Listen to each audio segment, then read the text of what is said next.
And we are live. How's everybody doing tonight? My name is Anthony Brian Logan, and you're watching and/or listening to ABL Live. Thank y'all for joining me tonight. You could be almost anywhere in the world, but you're right here with me, live on the show, and I appreciate y'all for that. We got a whole lot going on all over the internets, all over mainstream media, social media, everywhere, and I'm not sure where to start. First of all, that Kevin Hart roast is a popular topic right now. People are talking about this, saying, oh, the jokes went too far and you got to apologize, and George Floyd this, George Floyd that. We'll talk about that a little bit more a little bit later. Also, the former First Lady, Jill Biden, has spoken out about Joe Biden's 2024 presidential debate performance like anybody saw anything else other than the struggling old man. We'll talk about that a little bit more a little bit later. Also, Spencer Pratt is quickly becoming the favorite out there in Los Angeles to become the next mayor. Will the online support he has from all over the world translate into a victory in Southern California? We'll talk about that a little bit more a little bit later. Also, Thomas Massie making excuses as to why he lost, blaming the boomers, blaming AI slop, and then goes on the vacay to Costa Rica with none other than Marjorie Taylor Greene. We'll talk about all those things and a whole lot more on tonight's episode of ABL Live. And thank y'all again for being here. You guys are the best audience anywhere on these interwebs. If you like what you're hearing thus far, if you enjoy the content in general, please give the video a thumbs up, like the video, share the video, do all that good stuff. That'll help me out tremendously. We got a whole lot going on here. Shout out to you guys who saw the Kevin Hart roast. Shout out to you guys who saw Joe Biden. Joe Biden is a mess, but Kevin Hart, we'll talk about that a little bit more a little bit later as far as like watching some of the clips. But Kevin Hart, I mean, listen, it's comedy. If people don't like comedy, I suggest they don't watch. But what's going on to you guys in the comments? I appreciate y'all for rocking. What's going on, Hyatt? Zealand Zen, thank you. Tony, shout out to you. Shout out to everybody. And shout out to you guys who were there on the Tuesday stream on the Instagrams. If you're not able to catch that on Instagram, of course, I'll upload that on YouTube. It'll be available Friday, 8 p.m. Eastern Standard Time. But I'm live every Tuesday on Instagram, right around 9 p.m.-ish or so Eastern Standard Time. Okay, but we got a whole lot going on. And again, I thank y'all for rocking and rolling. Kevin Hart, comedy in general. If you don't like comedy, I suggest don't go. I suggest don't tune in. Just don't watch. And you know what? If you do like comedy and you're watching the special and it's not really doing it for you, you're not finding it funny, you're not entertained, you're not amused, you have options. You know, you could just turn it off, go to something else, continue scrolling on your phone. You could say that you don't like it. You could say this sucks. You could say I do like it. You could laugh. You could just react to it in a normal way that people would react to entertainment in previous years and in current day 2026. It's just entertainment. That's what it's there for. Okay, you have 1 trillion channels to pick from, 1 trillion pieces of content to be able to consume at any point in time. So if you choose that, just appreciate it or don't. It's just that simple. Not everything has to be a think piece and everybody got to be offended. It's just comedy. And with roasting, we'll get to that a little bit later. Tony saying, what do you say? I got you. But with roasting, and by the way, Kevin didn't say anything. It was somebody else that said something, but we get to it in a minute. With roasting, it's just comedy and the jokes are going to be harsh. In the case of the Kevin Hart roast, he was a subject of the roast. One of the comedians coming on stage to roast Kevin was Tony Hinchcliffe. Now, everybody knows about Tony Hinchcliffe. He does these roasts for a living. I don't know what else he does. If he has another gig aside from doing comedy roasts, y'all let me know. I don't know everything. So maybe this guy's like a big actor. Maybe he's been in movies. Maybe he does comedy sets like without doing roasts. I don't know. But whenever I see Tony Hinchcliffe, it's on a roast. And roasts are known for having jokes that are going to sting. They're going to cut to the bone. Hey, you got a dead spouse? we bringing them up. You got a dead father, mother, we bringing it up. Pete Davidson. What's his name? Pete Davidson from SNL. Hold on. Make sure I'm saying the right thing. I said Pete Hegseth. Pete Davidson had a joke about Charlie Kirk. And I knew Charlie. Like, Charlie was my guy. I knew Charlie in real life. I met him in real life. We communicated in real life in person. And I didn't even really care about the joke. I mean, it was all right. It was an okay joke. It wasn't really all of that. It wasn't like an undeniable laugh. It was okay. But it's not that big of a deal. But speaking about Pete Davidson, his dad died in 9/11, and they joked about that in the roast. And it's okay. So if you can make jokes about your own dad dying in 9/11, maybe you should be able to joke about Charlie and joke about George Floyd or whoever you want, because it's at a roast. Now, the joke in question was about George Floyd. Tony Hinchcliffe said that George Floyd is looking up at us, smiling so hard he can't breathe, or something like that. Now, Tony, you know, roasters and pot roast, you guys are funny. But Tony, my only complaint about your joke about George Floyd looking up at us as to be from the underworld and smiling so hard he can't breathe, the whole I can't breathe knee on the neck. My only complaint is how you delivered it. You kind of stumbled a little bit right there. And in my humble opinion, you were a little bit scared to say it. And you shouldn't be scared, bro, because you are Tony Hinchcliffe. You are the way too far joke guy. That's what you do. So it's okay. Just go ahead and say it with your chest. So I would have preferred a better delivery, but I appreciate the ability to make a joke, to deliver a joke and not be so concerned about cancel culture and stuff like that. In that context, you should be able to do it. If you go to the event, hey, it's whatever. If you're watching the event, it's whatever. But yeah, shout out to you guys. I appreciate y'all. And RIP to Charlie. RIP to Charlie. But hey, jokes are jokes. You can find it not funny. You can find it funny. It's whatever. I don't get offended at a comedy routine. Now, the only issue is when somebody want to just approach you in real life. I ain't gonna say that guy's name because I think we're done talking about that smooth brain out there in Kentucky, or in Tennessee. But if you come up to me and I'm minding my business outside and then you start trying to be a comedian and it's like, bro, I don't know what's going on. I'm out here just trying to wait for my Uber to come pick me up. Here you are talking about N-word this, N-word that. I don't consider that to be comedy that I have to just participate in. I didn't sign up for this. Now, if that's your stick on stage at the comedy show and I buy a ticket and I show up, I then can't get mad at you for doing exactly what you do. I knew what it was going to be before I got there. I signed up to go to your comedy show. I buy a ticket and I sit in the front row and I'm mad. They did that with Dave Chappelle. Remember that? During the whole Transformer kerfuffle. He's making jokes about transgenders. They mad. The LGBTQ elemental P, X, Y, and Z. Okay, these big backs looking like Pennywise a clown in the face came to the show. Two of them. They were twin big backs right in the front of the show. And they had the mad face on the whole time. It's like, why would you do that?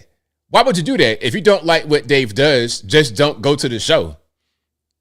There's plenty of shows that happen every single day, whether it be comedy, whether it be theater, any kind of show, movie, play, performance, demonstration. There's all kind of things that happen every day that I have no desire to go to. I would not buy a ticket and then sit in the front with the mad face or start heckling. At that point, you're just being the troll. If there is an ultimate hot dog eating competition, I'm not going to be buying a ticket and sitting in the front heckling the dude that always win. You know, like, why would I do that? That's just kind of ridiculous. But anyway, shout out to you guys who do things that you enjoy with your time. I think that's probably the best way to go, rather than going to a comedy show, rather than watching something on Netflix and then making a think piece about it. That's pretty much where I'm at. Hey, but you know what? Somebody talk dark humor. Dark humor can be good. You know, I appreciate a good dark humor joke. Like I said before, even with what's your man's name? Remember Michael Richards? He had a meltdown on stage. N-word, N-word. Even with that, I was like, okay, Are we going anywhere with this? Is the N-word rant going anywhere? Is there a joke? Is there a setup for a joke? But then it was just him on stage ranting, and it's like, okay, it's not very funny. Like, what are we doing? Make it funny. The problem with Michael Richards is that he abandoned comedy. If you can make your heckle, make your joke be still rooted in comedy, then you succeed. But once you leave comedy, now you want to try to do all kind of extra stuff. It's like, stay in comedy. You could be very offensive comedically, and it's okay. But once you exit that, then you've lost. Yeah, you got to stay home. Yeah, you got to stay home. Roasts are always like that. It doesn't matter who you are. It doesn't matter what color you are. Roasts are always like that. So if you are sensitive to these kind of jokes, stay home. Don't watch. Tune into something else. Okay, I'm sure there's a Lifetime movie on. I'm sure there's Tyler Perry. He got something for you, you know, and it's okay. If you enjoy that kind of stuff, it's okay. It's totally fine. Not everything is for everybody. Some of you guys may love some of these, the chick flicks. A lot of you guys like chick flicks. Shout out to the chick flick guys out there. I'm not hating. Hey, if you're a man and you watch Hallmark movies, Lifetime movies, I'm not judging you. Like what you like. It's just not my cup of tea. I'm not going to hate on you for your choice. I might make a joke, but it's okay. I'm just not going to watch. Yeah, Kramer. Shout out to Kramer. Kramer lost his mind on stage. N-word, N-word. It's like, bro, where are we going? Is there a joke at the end? I want to see the crescendo of this. Or are we just having the meltdown? Do you need some medical assistance? Do you need mental health treatment? That's what I would say. Zealand Zen says Kevin Hart laughed about a Shorty joke and he seemed genuine. Oh, man, that's nothing.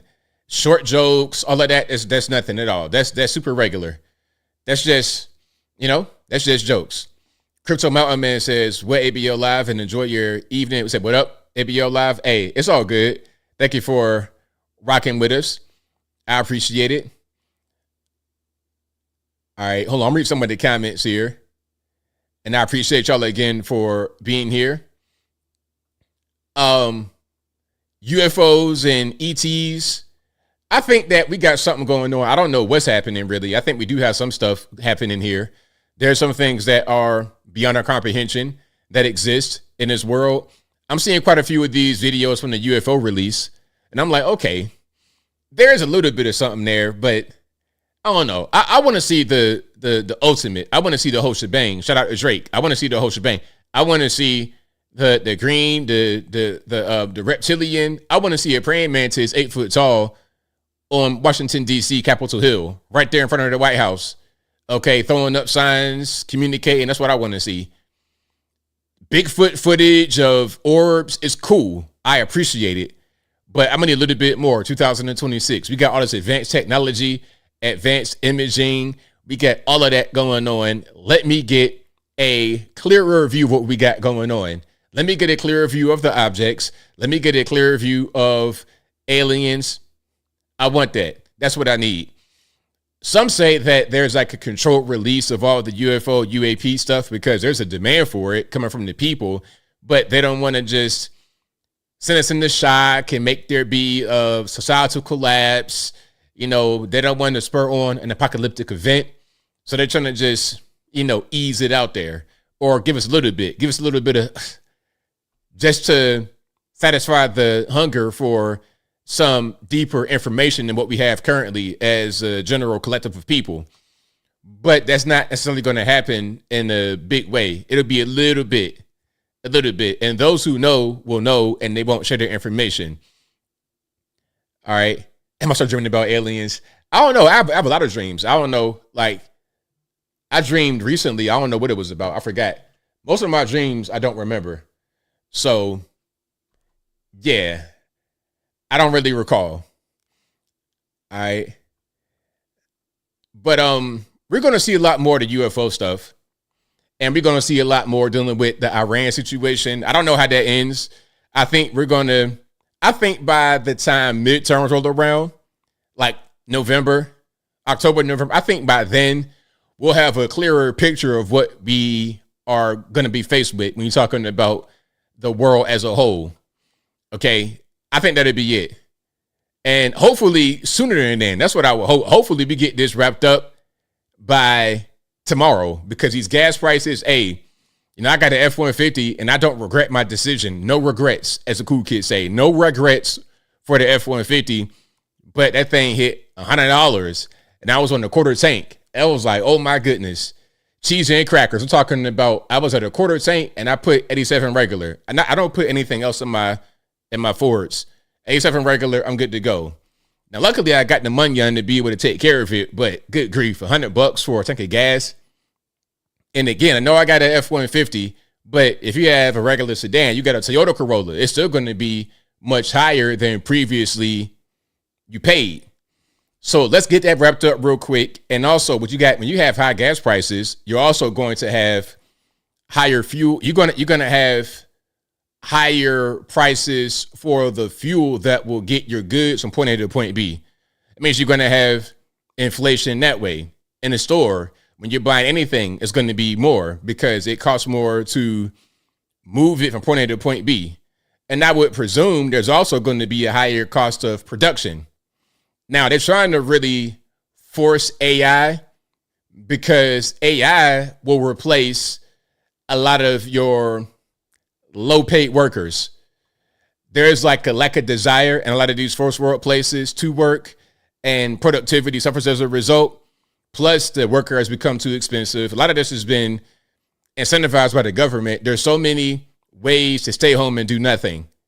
During COVID was a test run, in my opinion. It's like, okay, stay in the house and take this money. And that's what happened. People never really got out of the house. They just stayed in the house, took the money. And now they're trying to ramp it up in certain cities, New York, Los Angeles. They're bringing in Zohran Mamdani. They're bringing in Nithya Raman. They're bringing in all these people to just lower standard of living in these places and then put them on socialism, communism. So you'll be like a North Korea, but a few more amenities. You'll be North Korea, but you got a Starbucks in your government block.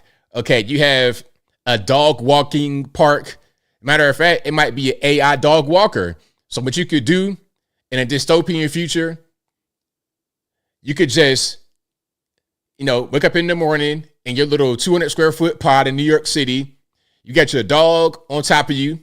You got a bull mastiff in this little shed, this little closet you have. You get the dog out of the little kennel you got him in that you living in with him. Give it to the AI robot and the dog gets walked. So you'll have certain features like that, but what else do you have? It's the whole thing where they say you're going to own nothing and be happy. They're going to do that in some of these cities. But in many parts of the country, it's still going to be open, rural, and wild. I think those in the rural areas, or at least close to rural areas, will be very well off because your way of life will not necessarily be that much affected. If you're a farmer or you work with your hands, just do something like that, I think things would be easier for you because you're not totally relying upon technology. I mean, you are to a certain extent, as we all are, for your infrastructure, your water, all of that, your power. But at a certain point, you may not need all the big city amenities like a New York City would have. And even they cannot really maintain it at the level of previous years. So they're going to have a managed decline of Los Angeles, maybe even in Chicago and New York. It's happening right now. We see it going on right now. That's why California losing a lot of people. And it's a big divide between the haves and the have-nots. Those who are still in California, in the city areas, especially Los Angeles, you're going to have the top of the tops, the elites, the big brains, the rocket scientists, the creatives, the gifted, talented. You're going to have them. Then you're going to have those that are like the hangers-on, smoking crack outside the walls of the city. That's kind of what it's going to be. And the middle class people, I don't know what's going to happen. Maybe you got to move somewhere else where it's best suited for you. I think that the United States should be a place where you have cities that cater to a specific population, and that can be where you guys live. Shout out to the Mormons. Okay, you guys have your own little area out there in Utah carved out. Things are culturally like the way you want them, so that makes sense for you to be out there. Now, if you enjoy smoking crack all day outside, then hey, LA is a place for you. You could do that with no problem. Matter of fact, go right down to where the tourists are going to be at so you can panhandle and make money for their day. That's the thought process. Now, shout out to Spencer Pratt.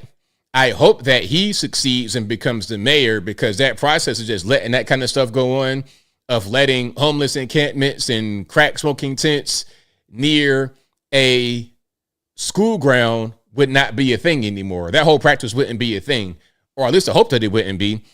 What I would want from Spencer Pratt, speaking as a guy on the outside looking in, is to crack down on the things that make Los Angeles bad.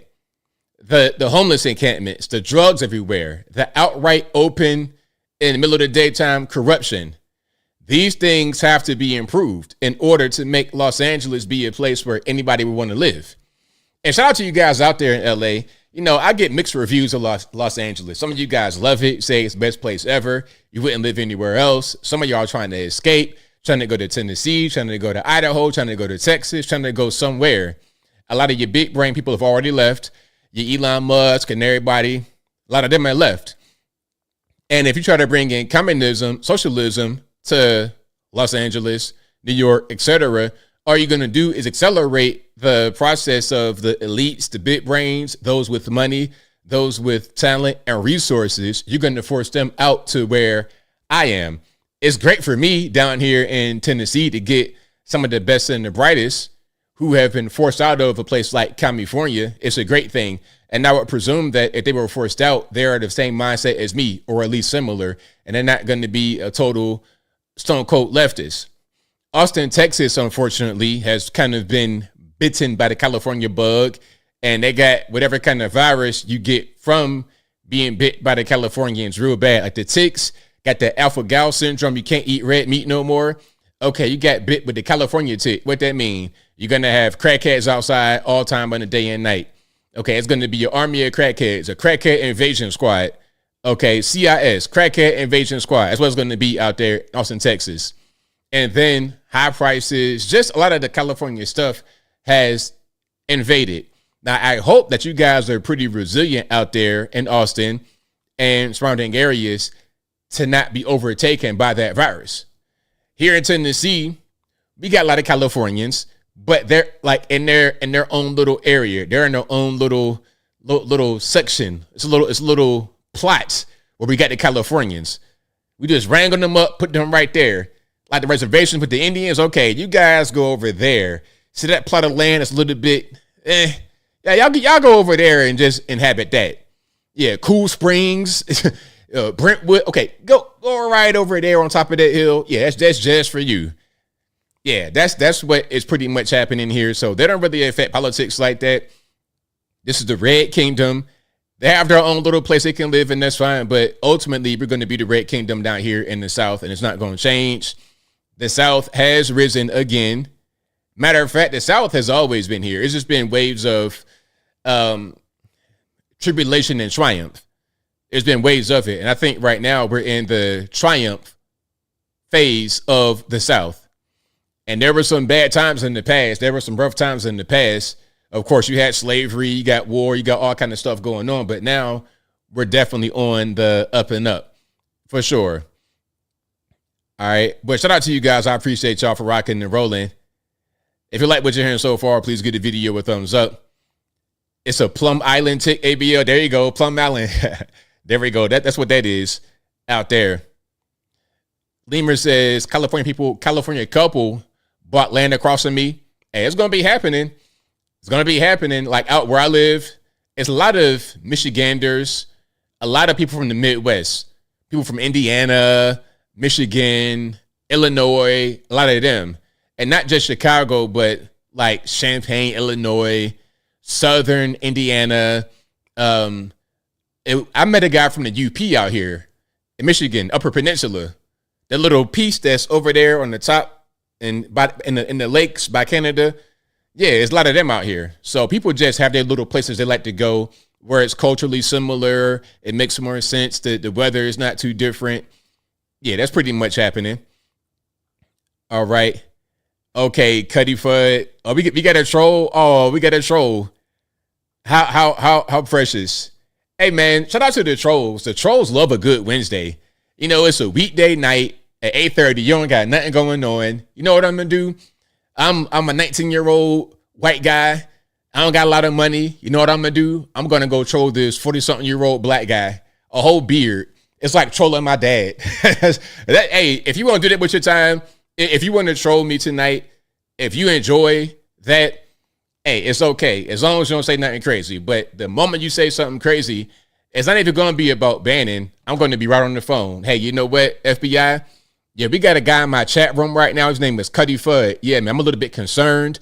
You want to go check him out? Where's he live? I don't know, but y'all know that the feds know everything. Hey, there's a whole big thing about the data centers being spy centers, being a ruse for a spy network. There's no need to do that because they already got you. Your phone can be tapped right now. Anything that I'm saying right now, even if not for the microphone and camera, obviously, but whatever I'm saying right now can be recorded. It can be like the technology that exists, the regular everyday person is not privy to. So my message to anybody out there would be, do right. If you're doing right, then you have nothing to worry about. If you're doing wrong, hey man, I don't know what to tell you. But what Cat Williams say, the truth, hey, all lies will be revealed. All lies will be revealed. If you're doing something wrong, they're going to find out. They sure will. We've seen these shooters, people that do certain things, and then immediately we know their name, where they came from, their background. We got a manifesto. We got all type of stuff, which is why when certain things happen, I'm like, okay, y'all don't know what's going on. The Nashville Transformer shooter, do we have that manifesto yet? I'm just wondering. Maybe I missed it because, there's a lot of stories that happen every single day. It's something else, a brand new story. So did we get the manifesto from the Nashville Transformer? I mean, I really don't need it because I already know what it's going to say. I already know what it's going to say. What it's going to say is I'm mentally ill because I'm transgender. A bunch of these shooters who have done like these prolific things have been on that kind of level. If not transgender, maybe a non-binary, maybe, on Reddit too much, like the dude Cold Force. Okay. Now, I don't know if he was a transformer. I don't know what his sexual proclivities were, but I do know that on his Twitters, his avatar is one of these anime girls. Now, I don't know about the guys out there, but never have I ever in all my years of the internet had an anime girl from my avatar. I've never had that. That's not a thing that I really wanted to be. When I was a little boy, I wanted to be Ninja Turtle. I never wanted to be Sailor Moon. And if that's you, that's okay. But see, if that's going on, I'm wondering about your mental. I'm wondering about your mental. It's something a little bit off. And everybody knows these people. When you see them, it's like, you know what? Something ain't right. That the boy, what Hank Hill say, the boy ain't right. That's Code Force. And a lot of y'all on the internet know people like that also on the internet with you. The trolls, that's what I would say. Hey, that boy ain't right. If I see the trolls in real life, I already know what it is. Some of you guys, I've seen you guys. Because let's say I'm on Instagram doing my live stream. Some of you guys hop on the chat on the video. I already see what's going on. Within the first moment of you appearing on my screen, I can already know everything about you immediately, instantly. I already know what's going on. So if I see you trolling in the chat and you pop up on the screen, I can pretty much connect the dots right away. And if I can do that, then so can the Fed, so can anybody with any level of intelligence. So I say all that to say this. If you're doing something wrong, don't do that because you're going to be found out for sure. And what else we got going on? Okay.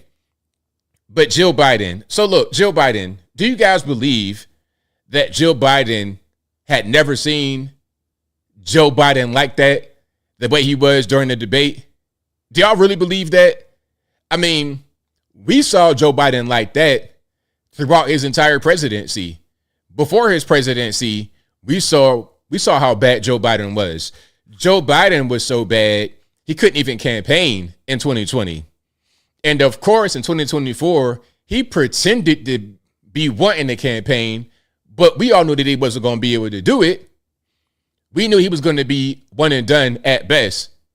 one and done at best, because he was pretty much on his last leg in 2020. And I would never forget the way the media treated him after he decided to bow out in 2024. The way that they treated him was like, you did a good thing, Joe. You sacrificed for this nation. You were halfway dead, didn't know what was going on. You didn't know how to spell your own name, but you went out there and sacrificed for us. That was the message. I'm like, how was that a flex? How was getting this old, decrepit man in there who was a moron, even if not for the elderliness and decrepitness? I know that's not words, but anyway, even if not for his elder condition and decrepit mind state, before all that, he was still a moron. Barack Obama said that he would be an embarrassment if he ran. Barack Obama said he would be an embarrassment if he ran, which of course he was. He was not a good president. That's why his time in office was a one and done. Not only because he dropped out, but because there was nobody that can actually succeed him. Kamala Harris, they treated her like garbage. That was so bad. It was crazy to see her out there on the campaign trail getting booed and all type of stuff. It was a mess. Yeah, sharp as a tack, dazzling globetrotter. Sharp as a tack. What kind of attack? You talking about a tack with no tack? Just the top part?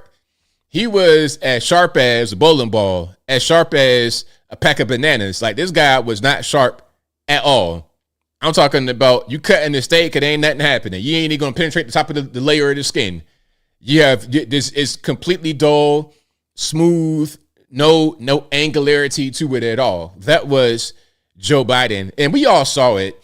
And I don't like the gaslighting that happens sometimes, things like this. When we say something is going on, and then the powers that be, or certain people, certain chosen individuals who speak on these things on television, on the internet, the big voices will say something different other than the reality. It's like, how you going to tell me that this guy is sharp as a tack when I'm seeing him, when he falls on the ground, hind parts in the air, feet in the air? I'm seeing his hooves on CBS Morning News. So this guy right here on his back like a turtle and can't get up with his feet in the air, that guy, sharp as a tack, 80 years old, he looks and sounds every bit of it. And you know what? Shout out to the octogenarians and everybody else. Shout out to the elderly people who are still sharp in their mind, even if you're not as sharp as you were before. Shout out to you. But I think everyone, regardless of whether you're young or old, should understand your level of ability. And I think those who are around this person should not be lying about their level of ability. If you have a Joe Biden and he is not what he once was, that should not be a talking point that is ignored or, just swept away. You should talk about that for real. It's like, hey, the Joe Biden from the Obama administration is not here. This is something else. This is like, right at the end. We're at the end of the movie. Let's let the movie end and let the credits roll. You're trying to prolong it. It's like, for what?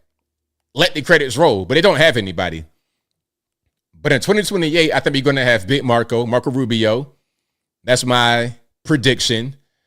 On the left, they don't have anybody other than Gavin. They got the guy James Tallarico. They're trying to groom him and make him be the next Barack Obama. That's going to be the plan, in my opinion. They're going to groom him. They'll have him for a term in the Senate. I don't know. And I got a question.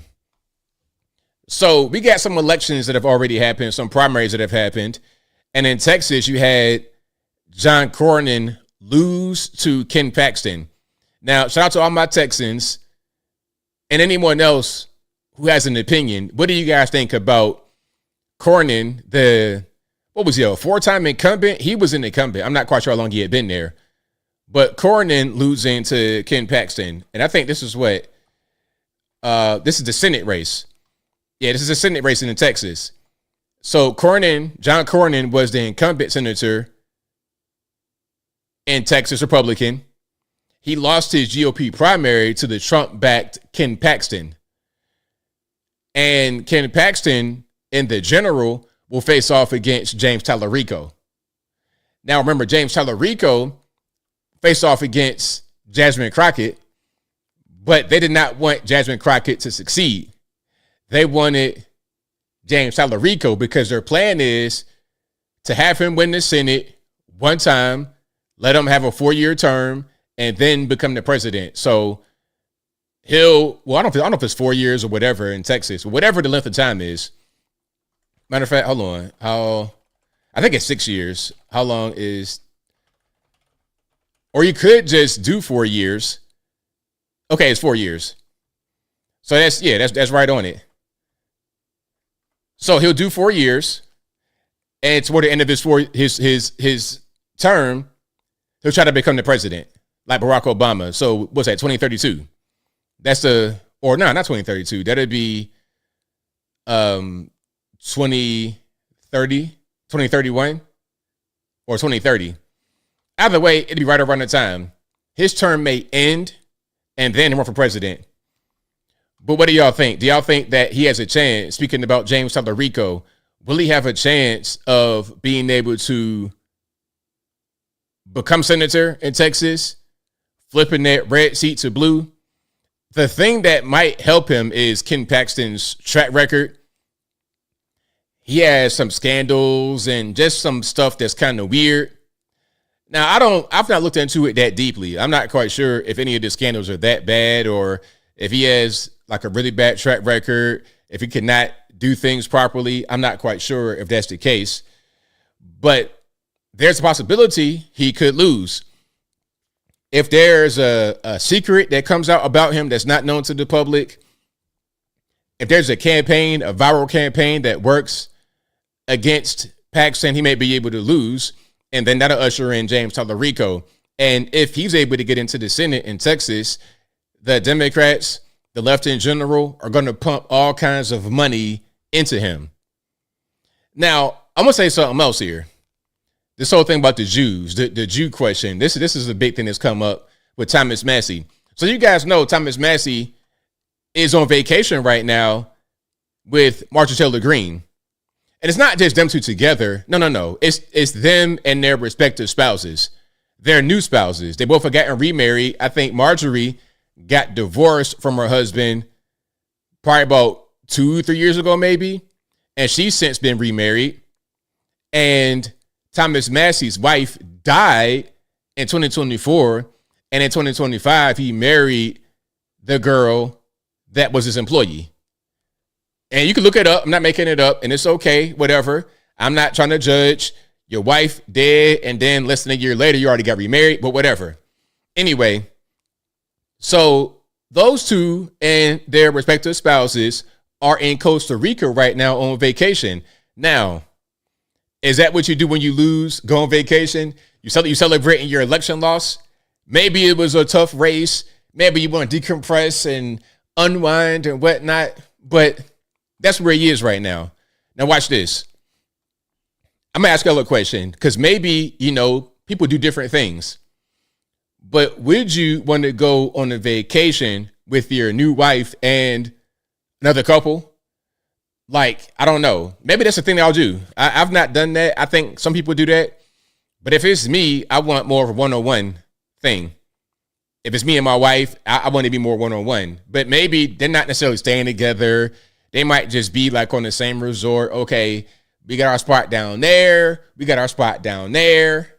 Or they could be in the same house because it was already reported that Marjorie Taylor Greene had a spot out there in Costa Rica, sold the house or put it up on the market in Georgia, and now they're in Costa Rica. That's what the word on the street says. I don't know. Maybe she got a big bag of money from the government from insider trading, allegedly. Thomas Massie, same thing. And now, if you're in Costa Rica, that's a big tax shelter, if you didn't know. Fun fact, that's a big tax shelter. So you can just reduce your taxable.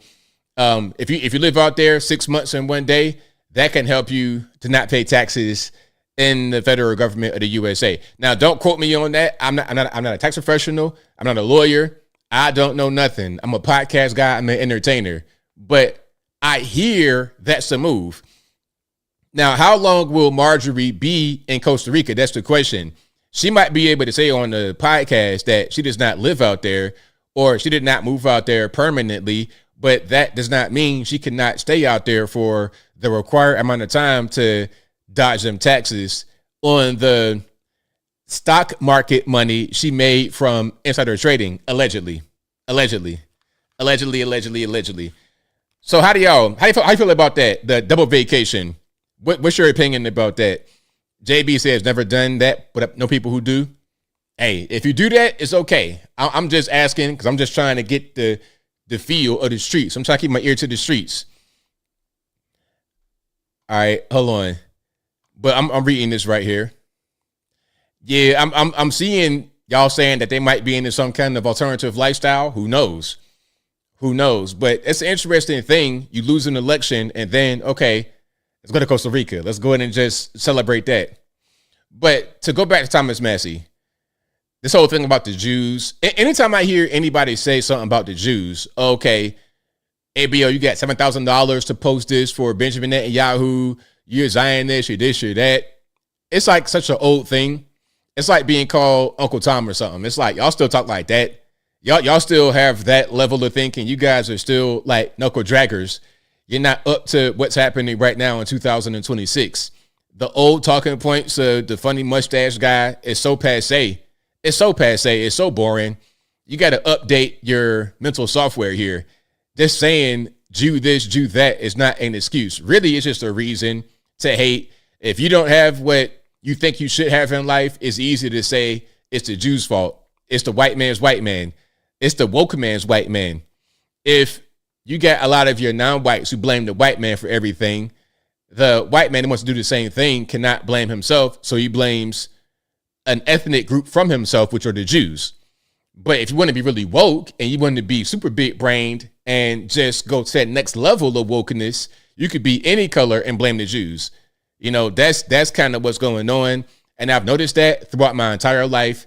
From 20 years ago when I was a young guy talking about stuff like this, it was the exact same thing from the exact same kind of people. So whenever I see it, I roll my eyes. There's certain things, there's certain keywords you can say that will grant an automatic eye roll for me. Okay. The Jews did it. You got paid $7K. What's another one? The little juice emojis is also cringe. Israel flags, Israel, Mossad, anything like that. Or you say coon, Uncle Tom, sellout, all of that is just like you still eating peanut butter jelly sandwiches in the bag. You're the type of person that would go to the store and purchase a pre-made PB&J sandwich, a Crustable. You like if you talk like that, I can guarantee you while you were typing that on your Apple iPhone or whatever, on one hand you had the phone and the other it was a Crustable straight out the bag. That's the kind of mentality that I see. This is like a child's mind. But once you get to be a little bit older, understand the way things work, it ain't the Jews. It's just it's a silly thing to say. It makes me just roll my eyes. In the case of Thomas Massie, they say that 32 million was raised by the Jewish lobby to defeat him. No, that's not even accurate. 32 million is a total amount of money spent.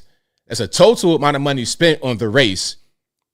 So Thomas Massie had a chunk of that and Ed Galrine had a chunk of that. Combined 32 million. Ed Galrine had about 19 to 20. Massie had about 14 to 15 million. That's not a big difference. Even if it is, or even if it was, even if you think it is, doesn't matter because Trump always had a lot less money than his opponents in the presidential election, but yet he still won every time. 2016 was the most egregious. Hillary had 1.5 billion. President Trump, $750,000. Half of the money, $1 million, pardon me. Hillary had 1.5 billion. Trump had 750 million. Half of the 50% of the money and still won, and it wasn't even close. The money is not going to be enough. You got to be a good candidate.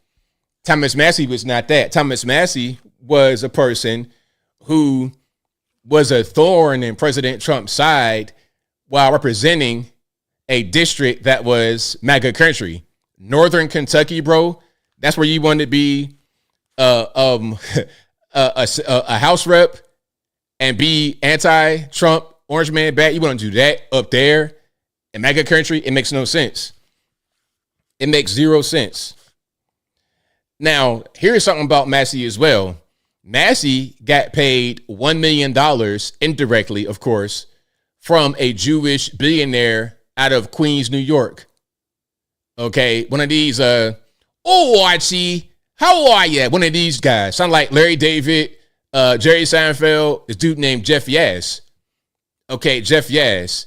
If you look at Jeff Yass's picture, that's Jefyass, Jeff Yass.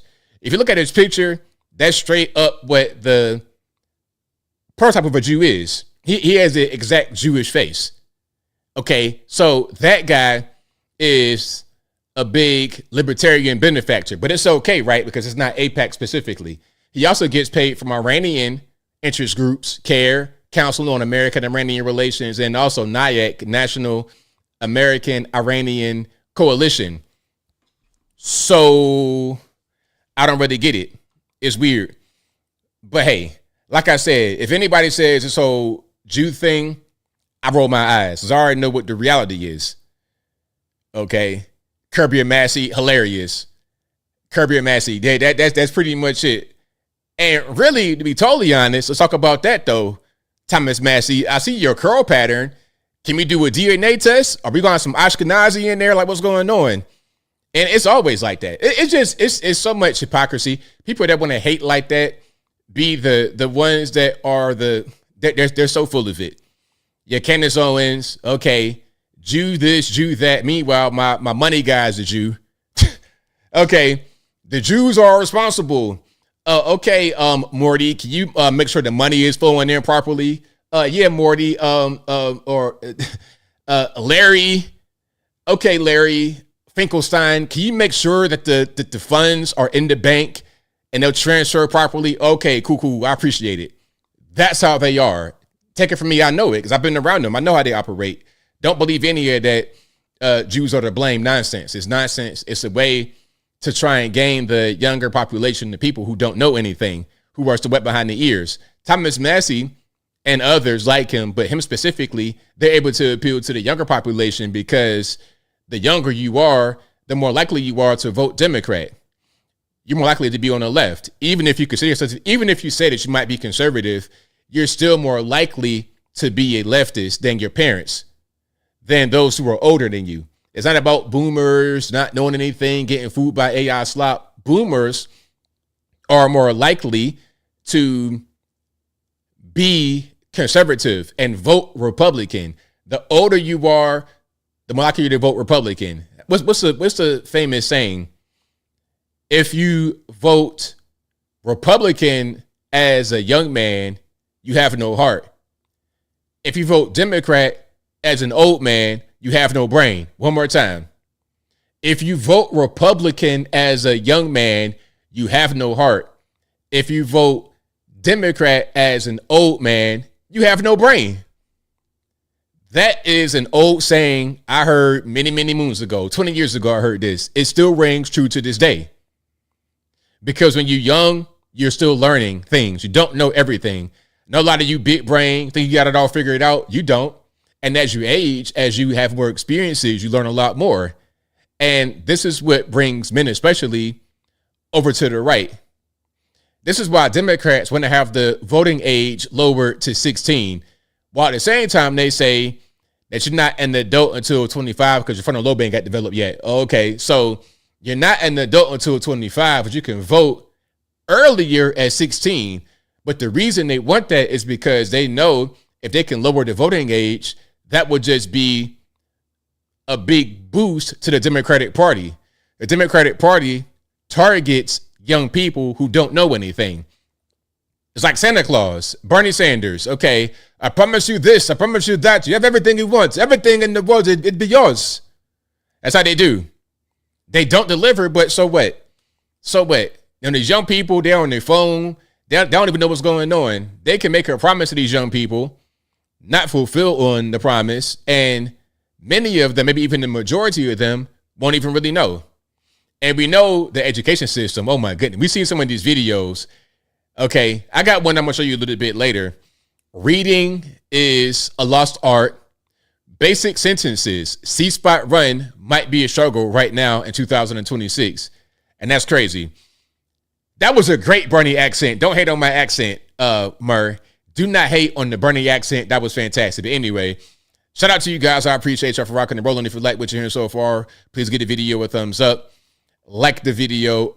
Share the video. Do all that good stuff. That'll help me out tremendously. And that's right. Jesus was Jewish, absolutely. But I don't even want to go down that road. They're going to get mad about that. You know, I don't even want to go down that road, but hey, it is what it is. But yeah, shout out to the Jays. You know what? I don't hate any particular country of people. I think that some countries have some issues, like Somalia. I think that has some issues, but I don't hate Somalis necessarily. I mean, I'm sure there's some pretty good Somalis out there that don't scam and they don't, you know, just sit on welfare all their life and do nothing and just be sent upon society. But there's a problem with that from that particular country. But as far as the Jays, I don't got a problem with them specifically. I think there's a lot of hate going on because they control the money and they always successful and they're strong people. It doesn't matter. Through all the banishings, through all the everything, they still here. They still here. Other peoples are not as strong as them and they just go away. You have outside invaders come in and try to conquer them as they were invaded, as they were conquered, and then people just go away. They fade into obscurity, but they still here. So shout out to them. All right. What is the Indian accent to that squad? I don't have the Indian accent for you. No, I don't have the Indian. The Indian one is a little bit harder for me because I talk real fast and they talk kind of like, I don't know. I gotta get a sentence in the Indian accent I can do very well and practice on it. I might be able to do it kind of spontaneously. Why do you in the comment section? Or something like that, but I gotta work on it to really get the inflection and to get it pronounced properly without stumbling and stuff like this. Thank you for the question. I work on the accent for you. Okay.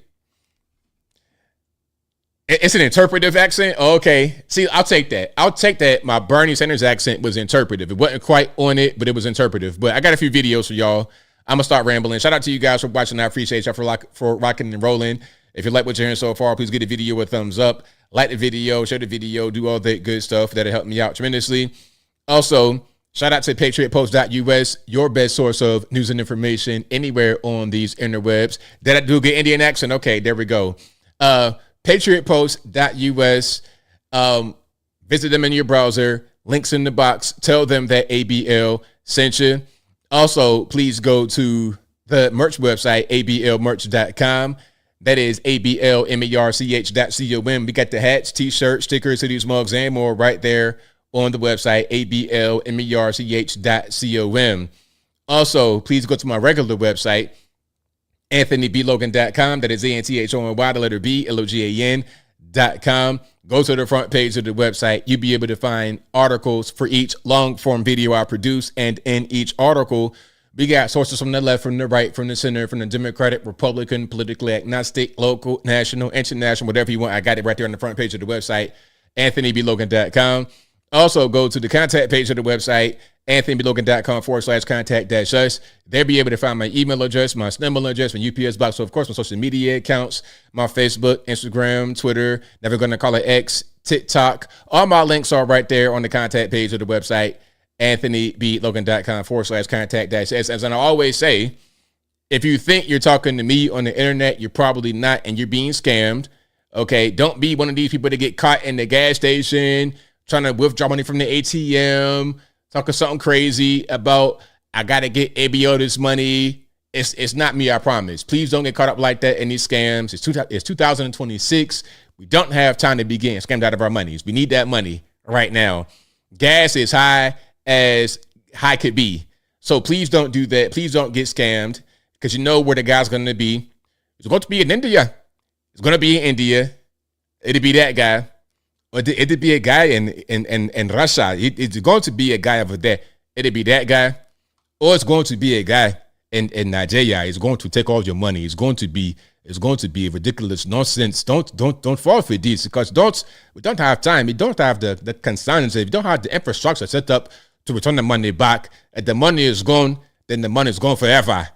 So please don't fall for the scams. You don't have time for that anymore. Now, Jill Biden, I have no idea why on today May 27, 2026. This video is coming out about Jill talking about she thought Joe was having a stroke during the 2024 presidential debate. But for some reason, the video was right in front of me. I don't know why. Let's check it out right quick.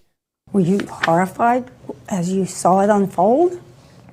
I wasn't horrified. I was frightened because I had never, ever seen Joe like that before or since.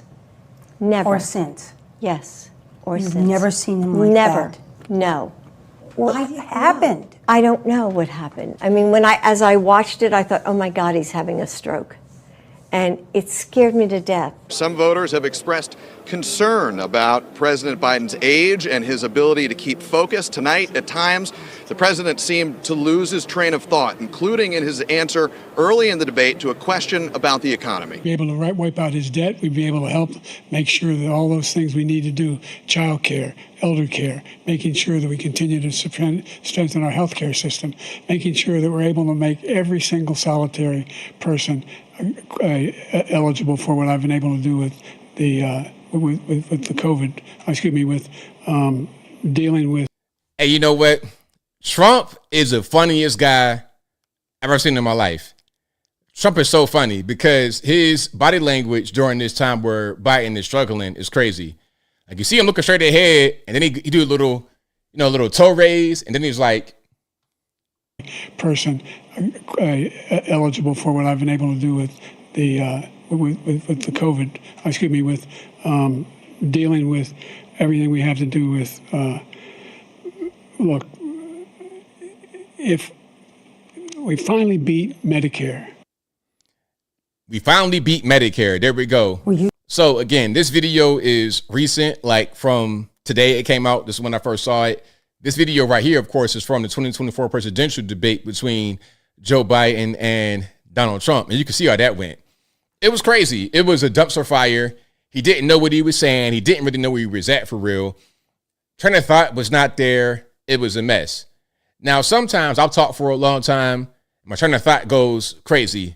I'm going down a lot of different streets, a lot of different avenues, and it's a whole map of my mind.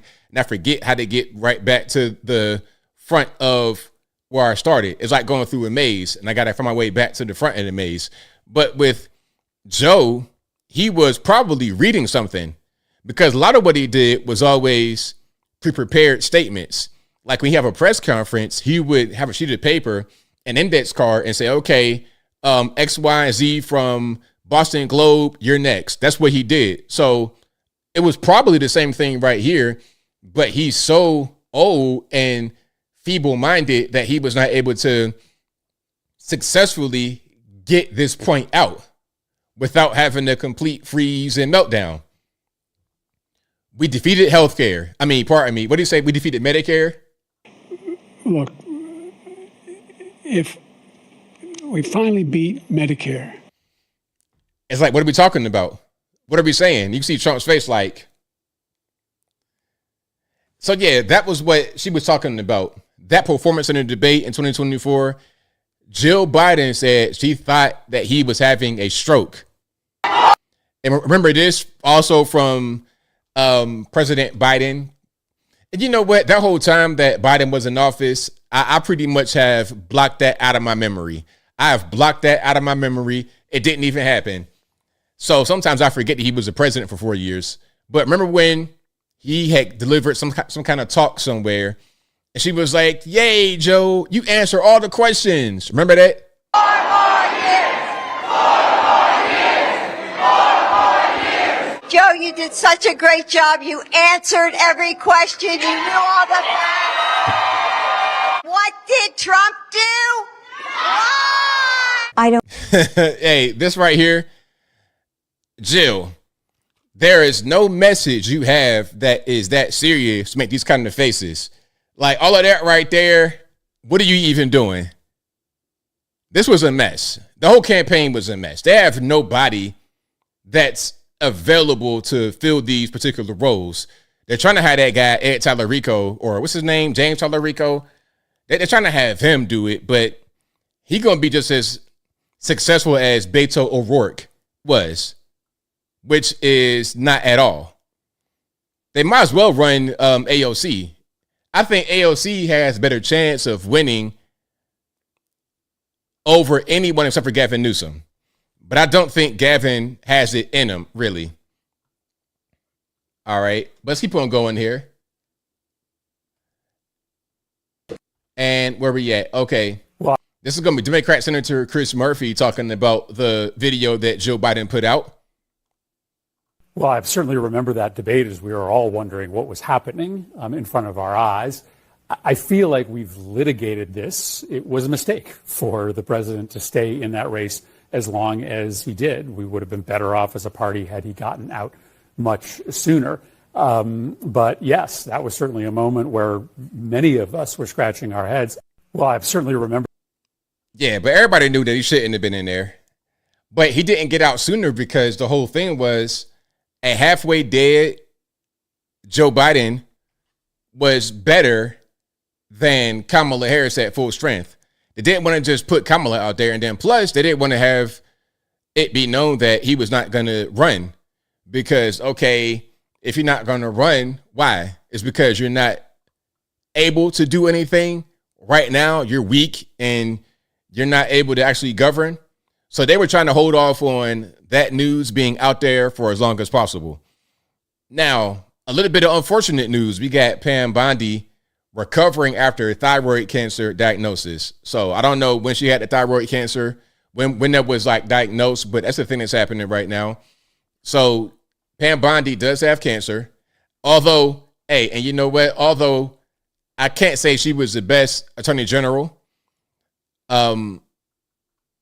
she is somebody that she did her best to help our nation. So I appreciate her for that. So Pam Bondi was reportedly dealing with cancer after getting fired as attorney general by President Trump. Axios reports that Bondi was diagnosed with thyroid cancer just after Trump showed her to the door at the DOJ in early April. Bondi has been recovering after undergoing treatment for the disease. So hopefully she's okay. Hopefully the treatment was successful and she will not have any recurrences of the illness. But perfect Pam Bondi, you know, like I said, wasn't the best attorney general. People didn't really like her in that role, but she was still somebody that tried her best to help us. And if you lend us your service, if you volunteer to help the country, I appreciate it. I really do. So yeah, shout out to Pam Bondi. Get well soon. Make a full and complete recovery from your cancer and just live life. You know, the attorney general, it might not be for you. Do something else with your time and enjoy life. Okay. Now, Thomas Massie. I'm going to show him right quick. Thomas Massie. This guy, a nut, man. Hey, bro, enjoy your new wife. Enjoy Costa Rica. And really, what I would say to Thomas Massie, Marjorie Taylor Greene. Hold on. Matter of fact, before I show this, let's go back here. Hold on. Okay. So you see what it says right here. Thomas Massie, Marjorie Taylor Greene, life's a beach after a primary loss. Okay, so there we go. You can see right in the center of the picture, left to right, we have Marjorie Taylor Greene and Thomas Massie. On the outside of the picture, we have Thomas Massie's brand new wife and Marjorie's brand new husband. All right, Thomas Massie's wife died in 2024. He got remarried the very next year to his employee, I believe. And I'm not sure who this guy is, but Marjorie got divorced probably about 2 or 3 years ago, and she got remarried. So there we go. They're out there in Costa Rica living it up. Now, it was reported that Marjorie moved out there, sold her Georgia house, took all that insider trading money from Washington, D.C., and now she lives in Costa Rica. I'm not quite sure if that's the truth, but hey, that's what's going on right here. All right. So what do y'all think about that? You think it's it's all good. You know, just having a good time, just living out there, you know, it's whatever. You know, just living it up in Costa Rica. Hey, it must be nice. It must be real nice to be a regular working person with your husband having a contracting business, Marjorie. You divorce him, you go to Congress, after 5 years, you become filthy rich and you retire in Costa Rica. It must be nice. It must be nice. But there we have it. That's what's going on. So shout out to them. Now, let's go to Thomas Massie and what he was saying about his loss. his excuse is as to why he lost. Let's check it out. Big picture, because you have said that you vote with Republicans more than 90% of the time. You split when you think it better serves your constituents. One of your constituents told a local reporter this, quote, "I just got to the point where I couldn't support him anymore. I saw Massie as almost what they would popularly call a rhino, Republican in name only." What do you say to that voter and others of your constituents who might agree with him? Well, they spent at least 20 million, maybe 25 million against me. And again, if it was 20 million, you got 15 million. So don't make it seem like it was just a one-way street. Why would you just mention what they spent and not what you spent? But I'll let him finish. Let me start from the top of his comments. Voter and others of your constituents who might agree with him.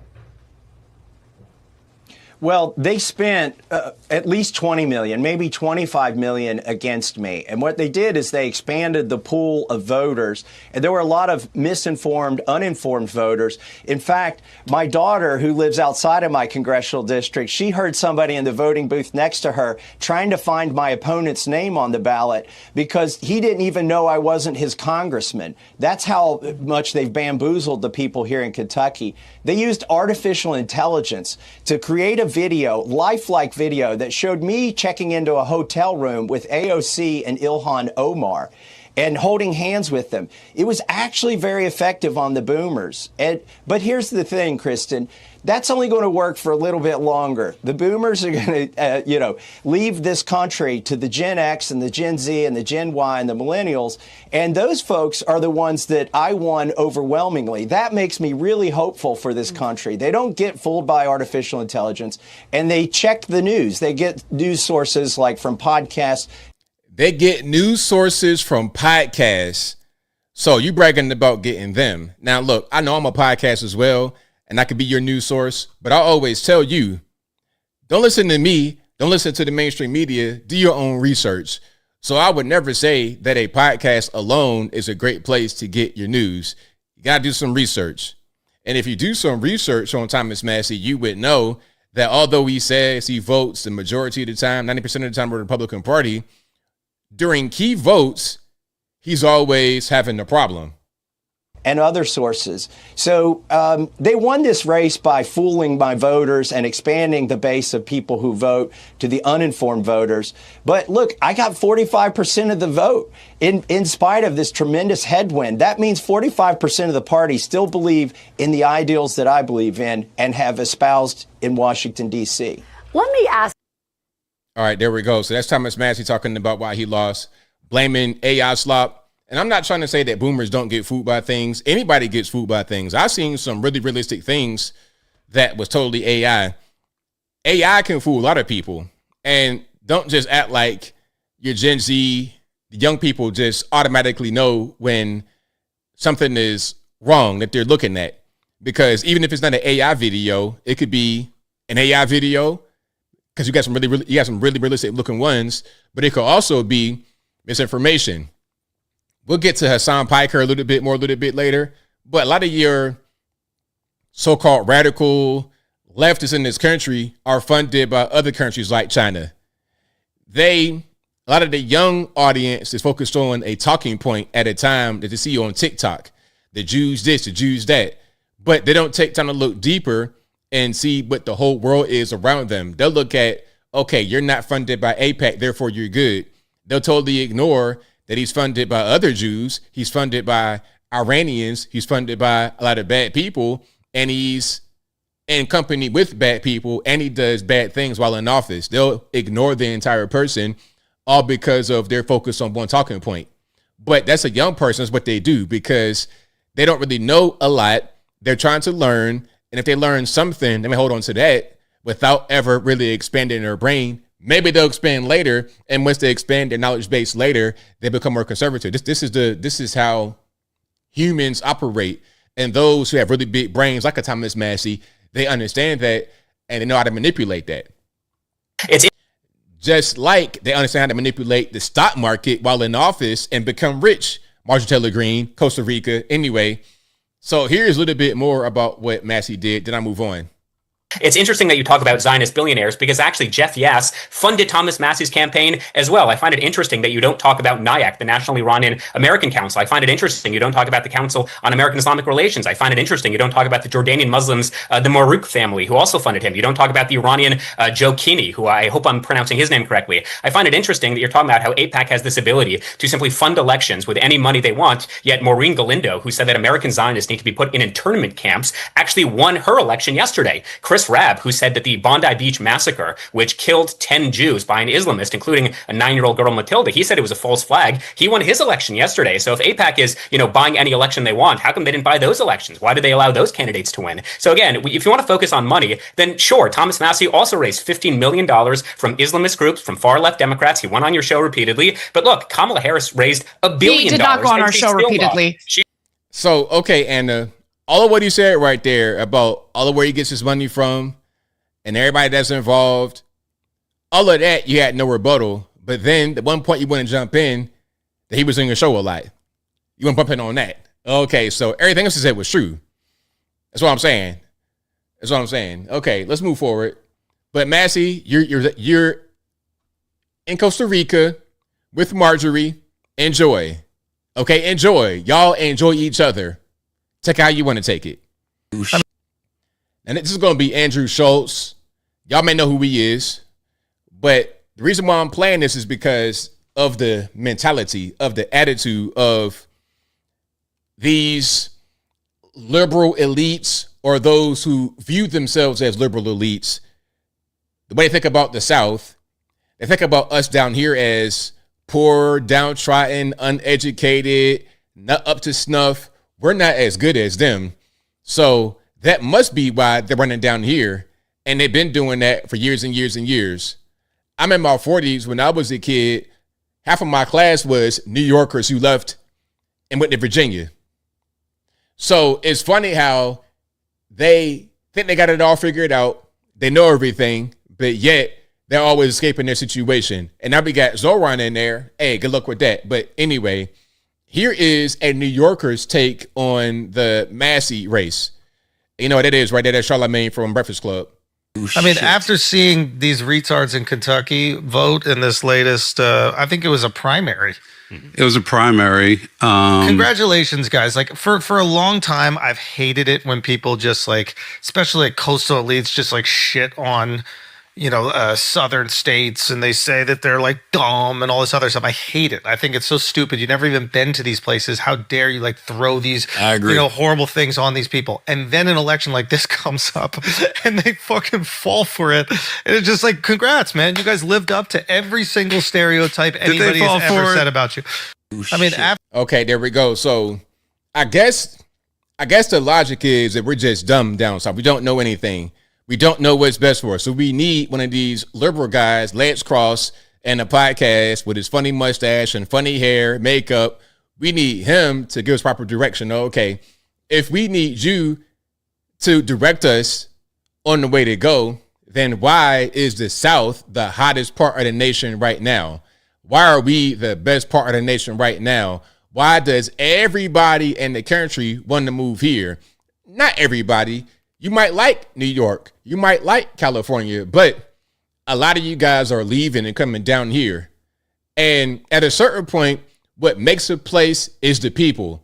California, beautiful place, but it sucks because of the people that run it. The people who live there, the crackheads, the bad politicians, they make it bad. Down south, we got good politicians. We got smart people who understand how to run the country, run the state, run the city, run the town. We know these things. This is why your Thomas Massie is out, because we knew that he would not be somebody that we would want in there. We sent you to DC to do something, you didn't do it, and now you got to get up out of there. That's the way it works down in the Red Kingdom. And that's why we're the hottest place in the country, because we have a better understanding about how to run things than the North and the West and whatnot. Okay, and we are full. Hey, Buzzbear said it. The South is full. All right, you want to come to South Carolina, you want to come to Texas, Tennessee, Georgia, we're full. I see a lot of anti-Atlanta commentary on the internet all over the place. I see it all the time. And I'm like, okay, if Atlanta is so bad, please, please, please, please, please stop moving to this region. Please stop, because y'all clogging up the interstate. Y'all can't drive. Okay, you on 285 going 65 miles an hour in the left lane. Please move over. I got somewhere to be right now. I'm supposed to be there at 8 o'clock. It's already 9:45. So you got to get up out the way. If it sucks here so much, stop moving here. That's what I would say. New Yorkers, stop going to Florida. Some parts of Florida, it ain't nothing but Brooklyn, New York. I'm walking here in Delray Beach. What you doing way down here, Vito? Florida, I like Florida. It's a good place. You got a good thing. Good thing going down here, huh? That's how they be. So just understand this. You're in the right place where we have a certain kind of way we do things. We govern a certain way. Just come down here and roll with it and stop trying to be an outside critic who knows nothing. Yeah, North Atlanta is very nice, Mike. It's very nice in the north. North. That's where I be. I don't really be over there, down there. I don't. There's any kind of YN, any kind of Yosemite Sam, bang bang, shoot 'em up activity. I don't want to be nowhere near around it. Okay, if I'm seeing a few too many BBLs, I'm in the wrong place. And I done seen it before. Hey, I'm in Atlanta one time. I'm driving and I pull by a restaurant. Now I'm seeing it's like a little walkway to go from one place to the other. It's like a parking lot or whatever. You cross the street. Anyway, I'm seeing like a line of BBLs. It looked like ants carrying their meals for the hive. Have you ever seen that, where it'd be an ant colony and then it'd be a worker ant pulling the big ball of food that's like twice its size? That's how they look with these BBLs out there. It was a mess. But anyway, if I see something like that, I'm in the wrong place. Yeah, I like the flatback Central. I don't like BBL Central. But anyway, speaking about Stranger Things, Trump's talking about releasing more from the UFO and the UAP files. Now, I don't know what he's going to release. Hey, Trump, you know what? I appreciate the release of these files. I do. But if we're going to get Bigfoot footage, if we're going to get Sasquatch, Loch Ness Monster, I'm good, bro. Don't even worry about it. I've already seen all these things before. You know what I'm saying? I can watch YouTube and see better stuff than that. It's to the point now where I can just read a science fiction book and be satisfied with that. I want to see the whole shebang, the whole enchilada. I want the everything. We got to get down to the meat and potatoes, the nitty gritty. I want to see at that table right there, in between you and Pete and Big Marco, I want to see a green space alien. Matter of fact, let me see a Nordic. I want to see a big Nordic alien right there on top of the table. You know, doing little hand gestures, talking, walking. I want to see that. But anyway, here's President Trump announcing more from the UFO UAP files. Like, we're releasing a lot of information. Oh, yeah. And also, hold on, Jimbo. The teen takeovers, yes. The teen takeovers are a mess.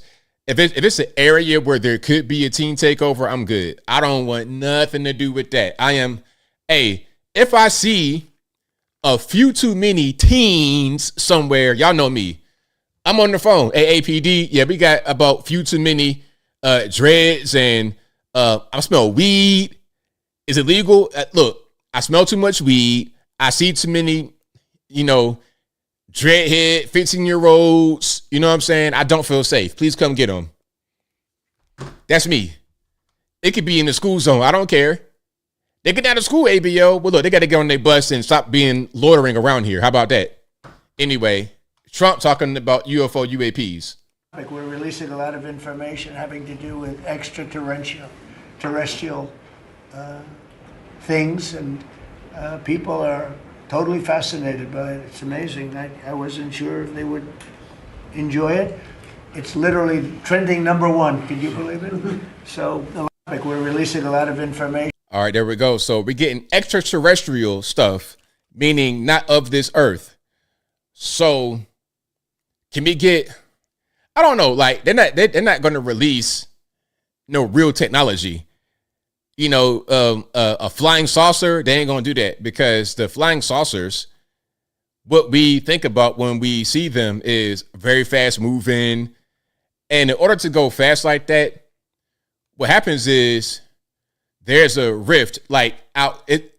The craft, I suppose, will create a time-space rift around it to move very quickly, because it's not moving quick, it's moving through time. When you think about speed, you're thinking about, okay, if you could just run or drive some kind of propulsion or something like that, make you go fast. Or a plane, you're traveling like physically moving object without having to bend time and space. But with the way UFOs work, allegedly, is they create a warp in a time and the space. If you got something like that in the hands of some, mop head over there in boot-headed stand, man, you're talking about jihad will be instant, immediately. So you don't want that out there. So they're not going to release that. But they might give us something. Now, here's Steven Spielberg talking about his new movie he got coming out. What's that? Disclosure Day? What's the name of that movie? It is called Disclosure Day. That's right. That's coming out. When's that coming out? Sorry for the trailer noise. That's going to be on June 12th. So what's this? And about 2 weeks and change. Can you believe it? Next week is already going to be June. So not on the 5th, but the Friday after next. Not this Friday or the following Friday, but after that, the movie will come out. Okay, let's watch some of this here. This is going to be him with Coleman Domingo. This guy right here, who is gay and married to a man, of course. Why is it that all these celebrities, actors, these people that you see a lot who are like the beautiful people, they're like always LGBT? Anyway, let's watch. When I was making Close Encounters, which is 50 years ago. Don't say that. 50 years ago is when we were filming, and it came out in 1977. So when I was making that film, I did a lot of research, and I really got to the edge of really believing that something was happening in our skies that we weren't being told about.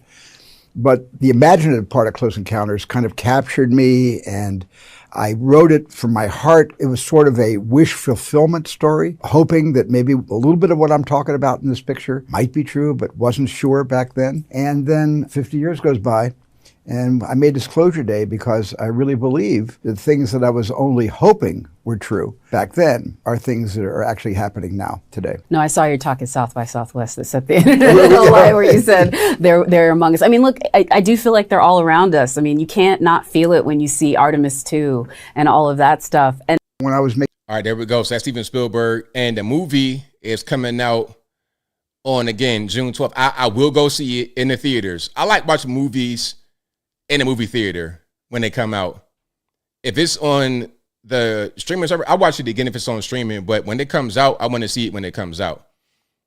I like to go to a good theater where I know it's going to be a good crowd of people and no ghetto activities, just good people that are going to appreciate the movie. They're going to react to it in a way that I like. I enjoy that experience. So I will see that in the theater out here in the good old Tennessee, for sure. And let's keep on going here. Let's keep going. Now, this is from the Age of Disclosure documentary. This is something different. You have Disclosure Day, a movie, and Age of Disclosure, a documentary. So a lot of disclosure and whatnot. I don't like, if they're going to do a soft launch of the disclosure stuff, then it needs to be a hard launch of something real, not just all this, ufologist type stuff. I spent 20 years working in the U.S. intelligence community. I worked on highly classified UAP programs for the government as a senior scientist. We have been discovered by an intelligence from some other part of the universe. They are here. This is real. It's happening now. If I were a species from somewhere else who saw how we were coming up this curve of atomic energy and nuclear energy and then beginning to realize what it takes to do their kind of technologies with warping time and warping space and so on. I can imagine that could be seen as a threat to another species because they would recognize that, well, it's only a matter of time and they're going to be doing what we're doing and then we're going to have to deal with them. So it does. All right, so there we go. That's the Age of Disclosure. Another documentary coming out. We're going to see what they try to do. But I'm ready for the one that we got coming out with Steven Spielberg. Again, it's going to be June 12th. Now, speaking about aliens, did you guys see this? Okay, did you guys see this? This is going to be a Newark, New Jersey ICE facility, okay? ICE facility, illegal aliens in the air, all humans, no extraterrestrials, no gray, no Nordic, just, illegals in here trying to run drugs or whatever. So at the ICE facility in Newark, New Jersey, you had two guys with, I guess, brown skin. They look non-white.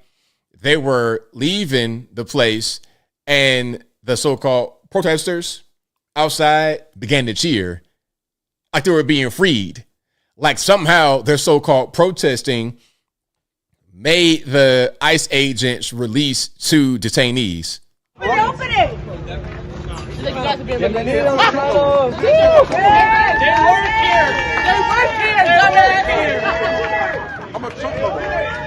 work here!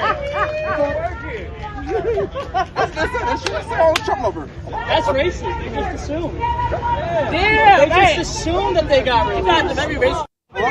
So yes, just because you got some guys who are not white leaving the actual ICE facility does not mean that they were in there as captives or anything like that. They were just working there. That's what it is. They were just working there. But you know what?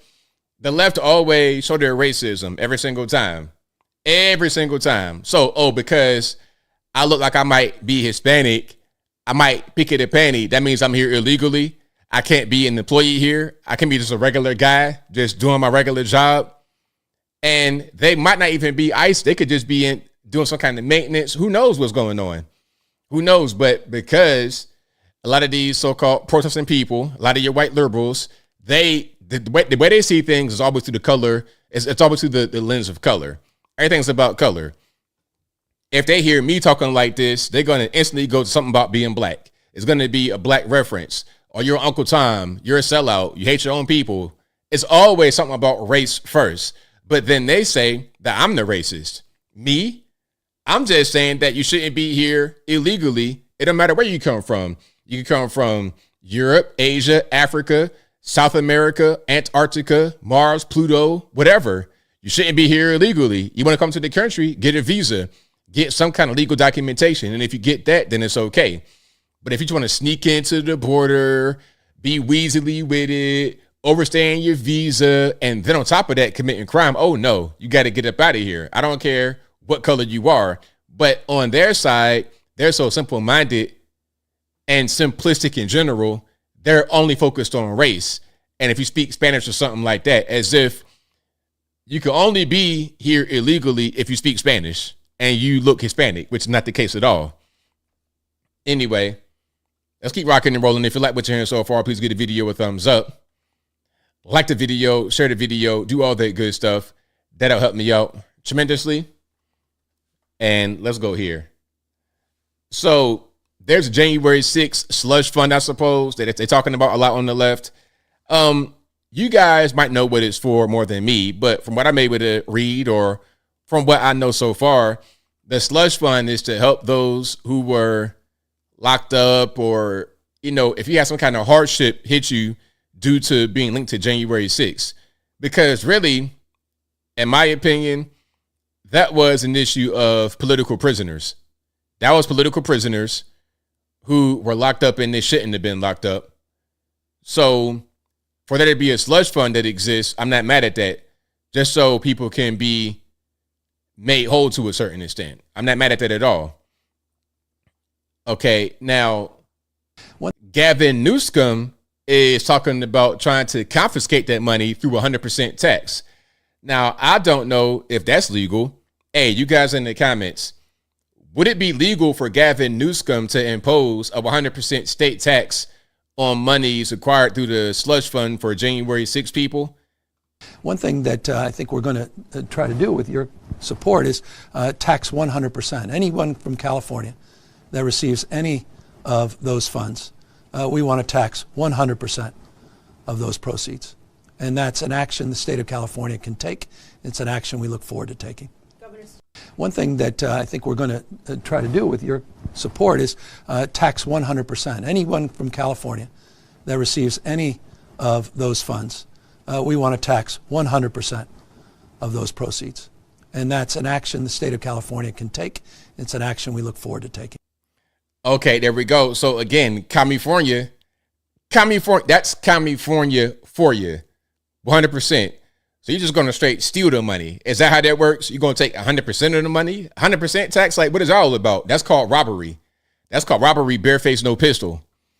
But see, this is exactly why people are leaving. You know, California, again, a beautiful place, natural beauty, fantastic geographically. But Gavin Newsom and his ilk are in there stinking up the joint. They're stinking up the joint. And that's why people say, I'm out and I'm going to the Red Kingdom down south where they don't just take your money like that. That's crazy. Now, I'm going to show this. It might be a little bit graphic to hear. Nothing is shown crazy, but Graham Plattner. Now, the reason why I'm showing this is because as long as he's running, he will get these questions. And if he was to become senator out there in Maine, God forbid, he will be asked questions like, he will be asked this quite a bit. And you can't just ignore it. At a certain point, you got to answer the question. Okay. So here's Graham Plattner out there in Maine, I believe, and he's being asked some difficult questions. Now, before I show it, y'all know who Graham Plattner is. He's running for senator out there in Maine. And he had a checkered past. He's a combat veteran, so shout out to him for serving. But he had a weird Reddit account. He said some really strange things, talking about, I like going to the porta potty to, you know, do something else other than just relieve my, anyway. I'm going to let the guy ask the question so I don't got to keep trying to him and hawing and beating around the bush. Graham Plattner. What's up, man? It's good to see you. Does the smell of porta potty still make you want to masturbate? What's up, dude? Graham Plattner, can Mainers trust you when you say you've never masturbated in public? Graham, do you want this hand sanitizer for later, or do you prefer lotion? Graham, do you want this hand sanitizer, or do you like lotion a little bit more? Graham Plattner. What's up, man? It's good to see you. Does the smell of porta potty still make you want to masturbate? When you get asked that question and you're just trying to ignore it, how can you really ignore it? I'm asking you the question right here, and he's probably in Maine somewhere at a small event, a fundraiser or something like that.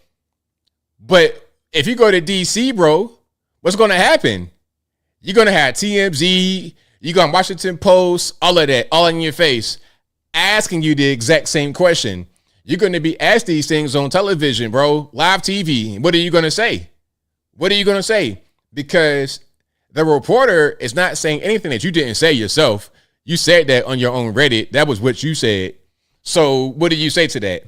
Now, I'm going to ask y'all. Yes, it's real. Yes, it's real. Now, here's my question to you guys. Do you think these questions are out of bounds? Is it a little bit too gross? He said it. He did put it on his Reddit and all of that. So it's not like we're making it up. But should we let it go? Just let bygones be bygones, or just kind of ignore that part of his life that existed? Do we do that? Or do we not do that? Y'all let me know. Again, that's Graham Plattner, running for senator, U.S. senator in Maine. He'll be one of 100 senators in this country if he's elected, and God forbid that happens. But anyway, if you like what you're hearing so far, please give the video a thumbs up. Like the video, share the video, do all that good stuff. That'll help me out tremendously. Let's go to L.A., Spencer Pratt. Okay, shout out to the Koreans. Shout out to all the Asians, all the East Asians, the Chinese, Koreans, Japanese, all the Asian countries, Philippines, Cambodia, all you guys. Shout out to all you guys. But the Koreans specifically. Now, my man right here has a quote from Karen Bass in 1992. I'm going to read it.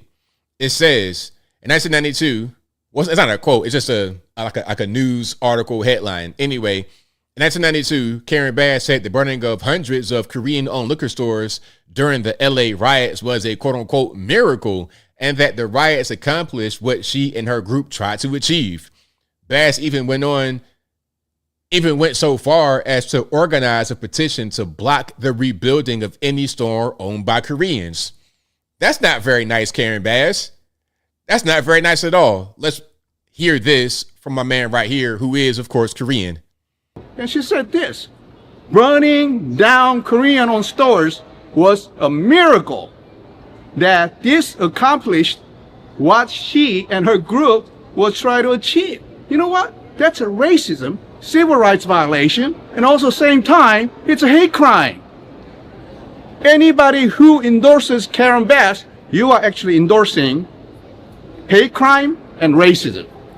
And she said, there we go. So shout out to him. Yeah, that's crazy, Karen Bass. That's totally nuts. Totally nuts. And of course, she's the current mayor of Los Angeles. So if you're Korean, you probably are not going to vote for Karen Bass. You might vote for Spencer Pratt or Anithya Raman, but hopefully Spencer Pratt, because that's going to be your best option. Hey, if it's between Karen Bass, Anithya Raman, and Spencer Pratt, I would want you guys, for your own good, as an outsider, respectfully, to vote for Spencer Pratt. All right, let's keep on going here. Now, here's Spencer out there in South LA. How y'all say? We're in the hood, cuz. And we're in South LA, cuz. We're in South LA. Come on out here, Spencer. Come on out here. Y'all got the craziest accents for the black folks. Anyway, let's watch this. Yeah, grilling is the encampment fires we're going to stop. Pratt didn't take questions from reporters as he spent time with dozens who gathered on 10th near Hyde Park Boulevard. Some political experts wonder if Pratt will only get strong support in LA's wealthiest neighborhoods. But Pratt has said that the city's biggest issues like homelessness, housing, and crime matter to all Angelenos. I spoke with a few people in South LA who attended the block party today. I think he'll do well. He seems to care, and he's a very friendly person. You know, he seems to be a very friendly person. So I think he'll do great. He's an innovator. He calls it like he sees it, and he's not afraid to do what is necessary to get things done. With everybody feeling just very frustrated with how Karen has ran the city for the last 4 years, it's time for a change, and the change is Spencer. Pratt's visit in South LA came just hours after President Trump weighed in on his candidacy, and it appeared that the president gave Pratt a bit of an endorsement. I'd like to see him do well. He's a character. I don't know him. I assume he probably supports me. Does he support me? I think so, yeah. I heard he does. I heard he's a big MAGA person. He's doing well. Whether you call that an endorsement or not, a big question tonight is, would a President Trump endorsement hurt or help Pratt's campaign, especially in a very Democratic city like Los Angeles? A lot of big questions, several unknowns as we get closer to the mayoral primary on June 2nd. All right, there we go. So, yeah, that was not really an endorsement. And then they asked Spencer, are you a big MAGA guy? He was like, well, I'm not really MAGA. I'm not nothing. I'm just for Spencer Pratt and Angelino. So he's like taking the neutral route. Although I think most conservatives who live in Los Angeles want to vote for a guy like that over somebody like Karen Bass or Anithya Raman. So hopefully he does well. So shout out to Spencer. That trailer incident, I still ain't forget about, but I'm going to let it go. I will let it go. Okay. And here is a little bit more about that, actually. The whole, I'm not really a MAGA. I'm more about Spencer. I'm more about Angelenos. Let's watch some of this. This is from the ABC 7 interview. I heard he's a big MAGA person in response to you. Are you a big MAGA person? I'm a big nobody person. I'm a big Spencer Pratt, Angelino person. I only represent myself, my community, Angelenos. I'm not part of any political party. I'm running a nonpartisan race. I'm supposed to represent all of Los Angeles, not either political party. And that's the problem. Everyone has lost the plot. The mayor is supposed to be a nonpartisan race. That's why there's no letters next to anyone's name. The mayor currently has hijacked the position in the chair made it a political seat. It's not supposed to be. You're supposed to make the police, water and power, fire, streets without potholes, the lights on, no drug addicts in front of the parks, no drug addicts naked in front of kids' school. That is my party. It's angry Angelinos. So anybody can say I'm connected to whoever they want, and I'm fine with anybody saying I like Spencer Pratt. Great. Spread that message, because my message is common sense, basic human quality of life. So it should be everyone. Obama should love me. The president should love me. Biden should love me. Biden's wife should love. Everybody should love what I do, because I want kids to feel safe, moms to feel safe. I want drug addicts to get the help they need, not this empty bed, give them needles. I don't know, it just broke the news. The DOJ, you've been sitting here, I don't think you saw it. I walked in. The DOJ just arrested one of the Mayor Bass and Councilman Rahman's needle people that we pay that drop off the needles. They were also selling drugs to these addicts. Said, I heard. Crazy, totally crazy. But that's not to be surprised. That's nothing to be surprised about. You got people that are giving out paraphernalia, also selling drugs, because you got a captive audience. You know, that's really what's happening out there. So hopefully, again, Spencer is successful in Southern California. Let's keep moving here. Now, this is going to be Skid Row. This is the reality on the ground out there, downtown Los Angeles, Skid Row. Fires, trash, just madness. All right, here's Los Angeles for you.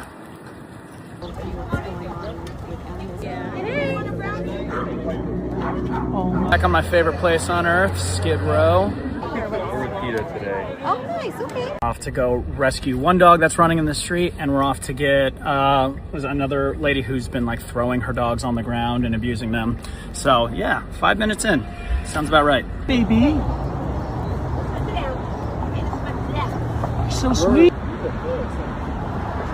It's a lot of dogs, a lot of dogs out there, like a lot of dogs, too many dogs. So are they breeding the dogs? They're breeding dogs trying to sell them, and I wonder what they get when they sell these dogs. What do they go out there and get? You already know what it is. Just talked to a homeless lady that says there's people out here that'll give you $500 so your dog can fight in the ring. And tell me they're all just loving pet owners. Yeah, that's a mess. So Spencer, my man, clean up the dog fighting, clean up the third world nature of some of these parts of Los Angeles. Clean that up, bro. ASAP. Clean it up. Now, my man, I don't know, like, are you an NGO? I see your nice hairstyle, the little, the swoop up, the Johnny Bravo. I'm with it. But do you make a lot of money from this? I see your beard tripped up. Is this like the money making thing? Is that the scam where you go out there to this place where there's all kind of chaos happening and you're being paid to do services from some kind of grant or something like that? Is that the game? There's a lot of that happening. And some people, not necessarily him, but some people don't want the issues to be resolved, because if the issues are resolved, then they have no purpose. Why are they needed if the problem's been solved? Now they can't make any money. Their whole grift has been evaporated. Now, Hassan Piker, y'all may know who he is. He's a streamer on Twitch. He has a big following of Gen Z and maybe people a little bit older than that, I would suppose. I think maybe like teenage and 20s. That's his market. Well, he is being investigated for his trip to Cuba recently, where he was streaming, because there could be some improper stuff going on.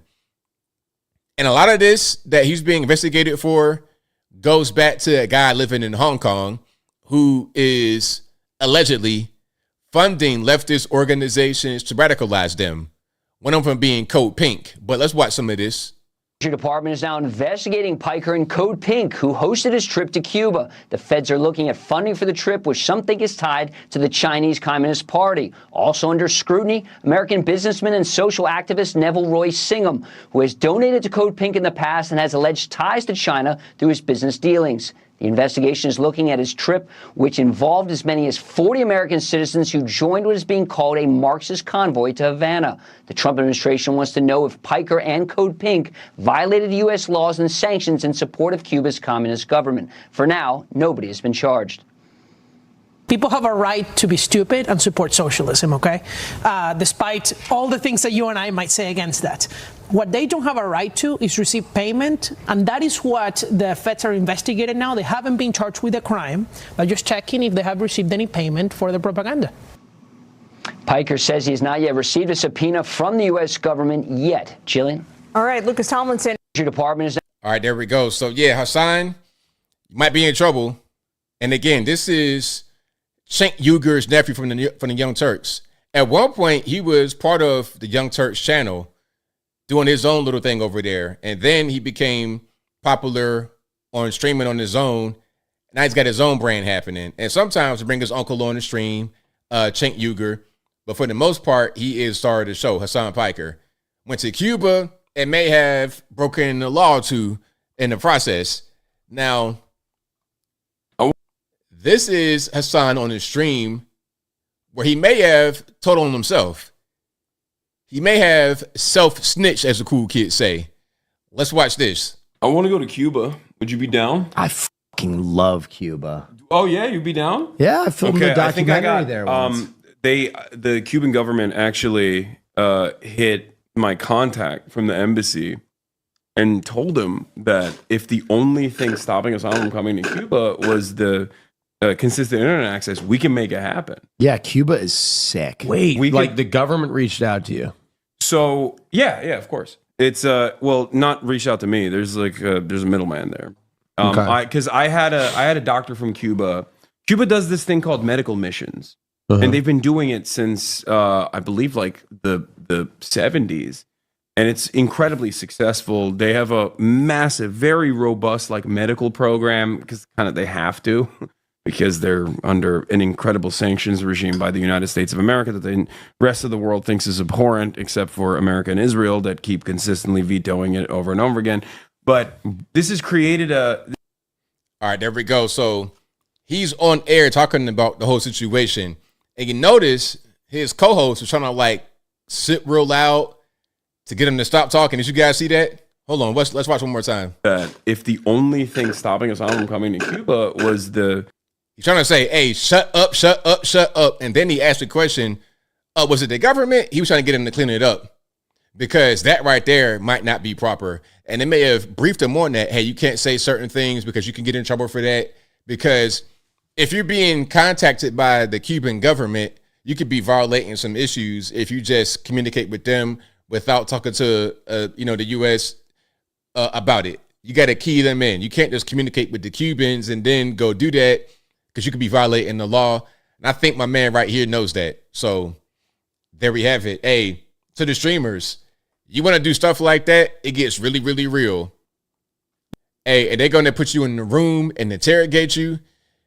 You will sing like a bird. A whole brand new baby bird born in the morning. You're going to sing like that. Because what else are you going to do? Try to be a big tough guy? Okay, well, you about to go to the penitentiary. And when the feds come get you, it's pretty much night-night. Now, here he is talking about the situation on stream. And this is where he reveals that there's other people in play. There's a bigger picture here. And there's a funding that comes from a foreign nation to leftists in the USA. Imagine that. Yeah, I think that the target is... I think that ultimately the target is probably Singham and his operation from PSL to Answer Coalition to Code Pink, like anything that he has ever financed. And it's not new. It's been around for a while, but it's obviously it's held through regardless because like it's ridiculous, right? It's like totally fucking ridiculous to try and to try and stop like the political advocacy of an American citizen, right? Roy Singham is a American citizen. He lives in China now, and he's a centimillionaire. I think he like has almost $1 billion. Not sure how much money he has now, but like he's been a funding vehicle for a lot of like political movements in the country, like a lot of activism, and they hate that shit. Like the American government hates that shit, so they're trying to jam him up. You know, they're trying to hit him on anything and everything they possibly can. All right, there you go. So that's why you've been investigated, because you are dealing with a guy who's involved with Chinese propaganda. That's him right there. Okay. Looking like a Bond villain. Anyway, this is on New York Times. This is not New York Post or Breitbart, some kind of right-wing mag. No, this is New York Times. It says, a global web of Chinese propaganda leads to a U.S. tech mogul. The Times unraveled a financial network that stretches from Chicago to Shanghai, where he's at in China, and uses American nonprofits to push Chinese talking points worldwide. So, Mr. Hassan Piker, that's you, bro. You are the mouthpiece of Chinese talking points. Congratulations. Congratulations. Hey, when the Cubans hit you up, was it the Cubans or was it the Chinese? Same thing. And see, that's the problem. And that's why they got sanctions on them, because they're so close to us and they can influence us and they can do a lot of different things to destabilize us from right there off of our coast. Okay, the military component is off the table because they can have China and Russia bring in whatever and launch it from right there. Then there's the soft power. There's all kinds of things they do to influence us in a negative way. And one thing they do is they're anti-data center. And some of you guys may also be for that, but in a greater scheme of things, the Chinese would like for us to be anti-data center over here because they're pro-data center. I think right now what's happening, and you guys can chime in if I'm right or wrong, but there's a rush to get to AI supremacy first. And if you are building fewer data centers and you need to achieve that goal, then your opponents can achieve that before you, which will make them win and you lose. That's the name of the game of what's happening right now. So you're going to have this Bond villain. Okay, this dude, a Batman villain. Okay, you're going to have this guy contact some of these Gen Z streamers and have them convince their Gen Z following to be against things that they want them to be against. That's how that works. Hey, look, you don't have to invade someone's shores to take them over and dominate them in 2026. And that's why TikTok is so important, because that right there comes straight from the Chinese Communist Party. And I'm glad that it was sold to Oracle, so we have some U.S. influence on it. Some would say that's the U.S. government trying to control it. Well, there's going to be a government that controls it or that will influence it to a certain extent. Would you want it to be the Chinese Communist Party or the USA? And some smooth brains would say the Chinese Communist Party while living in the USA, which makes no sense, because ultimately they will do what's best for China, not what's best for the USA. And that includes you. And even if you were in China, it would still include you, because they're going to do what's in the best interest of the Chinese Communist Party specifically, not necessarily their constituents, their citizens, or anyone else globally. Now, Kevin Hart, the George Floyd joke. I'm gonna play this right here. And Breakfast Club, okay, are you guys finally not doing any kind of copyright claims? Congrats on stepping into the 21st century. But anyway, this is going to be Kevin Hart talking to Charlamagne on the Breakfast Club about the roast from about 2 weeks ago. And of course, a comedy roast, the whole point is I have a subject, in this case, Kevin Hart, have comedians come on stage and do their whole set dedicated to joking on the subject, to joking on Kevin Hart. And the jokes can be really crazy, can cut really deep, and there's nothing off the table for the most part. I think Kevin Hart said, don't talk about my kids, but anything else, knock yourself out. So there was a George Floyd joke that was made by one of the comedians, Tony Hinchcliffe. And Hinchcliffe is known for these kind of crazy, just out there, really harsh jokes. And it's okay because it's comedy. That's what you're supposed to do. That's the purpose of these things, is to go hard, to have things that are kind of like, oh, if you get a response at a roast, you're doing your job. But anyway, they were asking him about the joke about George Floyd here. And in this particular part in the beginning, one of the co-hosts had interviewed George Floyd's brother, and they're asking him about that. I know your style of comedy. Did you see the interview that I did with Terrence Floyd, George Floyd's brother? No. So he said, no shot to you. No, okay. that's look. I'm never watching it. That's fine. I just want to be clear. I'm never watching that. I only brought it up. Even now that you told me, I'm not going to go back and go look at that interview. Because he's a fan. But I just want to make it clear so you understand what I do with my time. Like, I'm never doing that. Okay, go ahead. I just asked because he's a fan of you. Mm-hmm. You've done good, though, Kevin. The black community is so proud of you. Right now, George Floyd is looking up at us all, laughing so hard that he can't breathe. All right, one more time. Volume was kind of low. If you didn't catch the joke. Mm-hmm. You've done good, though, Kevin. The black community is so proud of you. Right now, George Floyd is looking up at us all, laughing so hard that he can't breathe. God bless you, Kevin. Yeah. So look. The joke, first of all, the joke wasn't even really that bad. And my only complaint, my only issue with what Hinchcliffe said is how he said it. It's like, bro, if you're going to make that joke, you got to stick that landing. Can't be no stuttering, stammering, hemming and hawing. You can't be scared. Say it with your chest.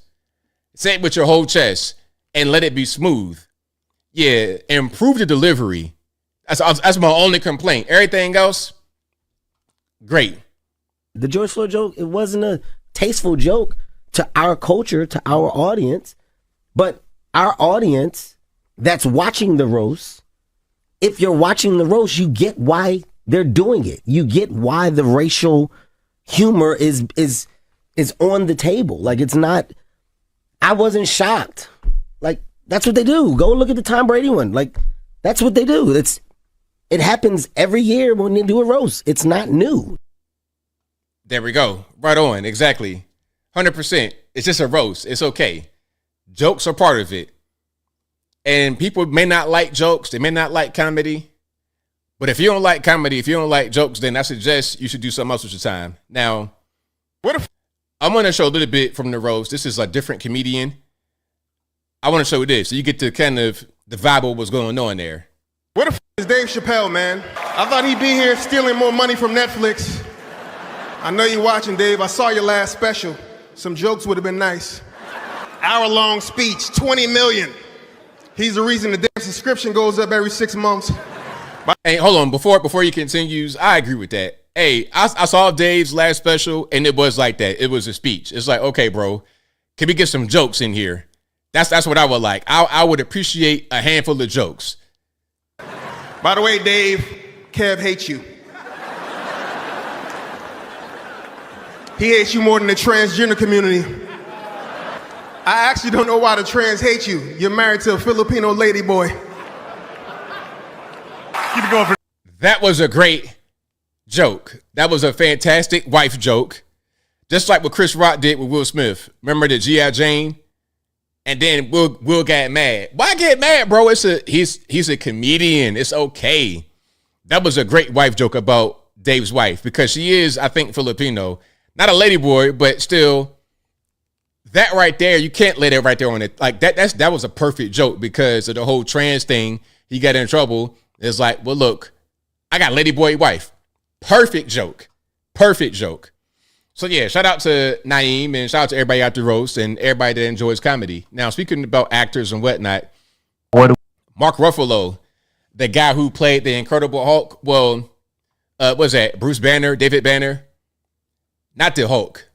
The guy who played the Hulk was Lou Ferrigno because Lou Ferrigno would just put on that green paint and be the Hulk. Mark Ruffalo got to have CGI. It ain't the same. But anyway, here he is talking about capitalism. What can be done with it? How can we improve this system we're under right now? How can we improve the capitalist world in which we live? we do to make life better for everybody. We certainly have enough. I mean, we just created the most number of billionaires in the history of the world. You know, we have enough. We could do this, but it's going to take some reimagining of what America is, what our economic system is. What's clear is it's not working and it's not sustainable. Actually, when our founding fathers set this up, they had the national motto of e pluribus unum, out of many one. Yes. And we've never achieved that. No. There's a long time we didn't even vaguely even strive for that. But we can still strive. The vision of America, the promise of America, we still have that. We have that promise in our DNA. Someone slipped that in there, which creates a possibility for it, right? That's like the moment we're in right now. It's physics. Things have got to come to a point where there's so much movement. It's chaotic. It's chaotic. It's chaotic. Boom, up. Something new comes out of it. Water to steam. There's no other way to actually change. And that's painful. It's like, okay, man, like I'm hearing a bunch of frou-frou. I mean, it's not really actionable. It's not actionable because look, when you're talking about wanting something different, okay, what's your plan to achieve that? It's okay to have these little frou-frou things with this happy music, but you got to have actionable steps to take to achieve a goal. If you don't have that, then you just yapping. That's my opinion about that. If you think that work does not make sense, okay, then what does make sense? What can we do as a people to continue? Excuse me. I don't think you're ever going to be able to get beyond working or doing something with yourself as a human. And if it is going to be something else, then Mark Ruffalo needs to consult, maybe need to consult the Incredible Hulk. Hey, transform and consult him and see what he say. I don't know. But anyway, shout out to him. But what do y'all think about that? We just abandon work as a people? How does that really happen? Also, do you guys support, and don't look at the crazy lips, or don't look at that, because I'm not calling her that, but do you think it makes sense to have men incarcerated with women just because they call themselves transgender? Okay, but do you think it's a problem to allow male sex offenders into female prisons? Well, did you know right now male sex offenders are allowed in female prisons? Yes, absolutely. Okay, do you support that? Yes. You support male sex offenders going into female prisons if they identify as trans? Yes. Okay. Do you support our state spending $4.5 million to transition those sex offenders? One, it's not that high on transition. We just Freedom of Information Acted it. We're spending $4.5 million. Does not mean what you are representing. We are spending $600,000 on SRS for prisoners, sex offenders. We're spending $600,000 on boob jobs for sex offenders, and currently we are allowing male sex offenders who ideate as trans into female prisons. And if all of that is true, I would support that. You would support that. Absolutely. Thank you. There we go. So, hey, people are out there that think that. They are out there that think that. And the problem with that is when people get assaulted in prison, when they become pregnant, when they get beat up. I saw a video, I can't play on the YouTube or anywhere else, obviously, but I saw a video where there were women in the shelter in Brooklyn, New York, black women in the shelter. One of the so-called women was a man, and the man was beating up the women. He did not look super big and whatnot, but just by being a man, you're going to be naturally stronger in your upper body than a woman.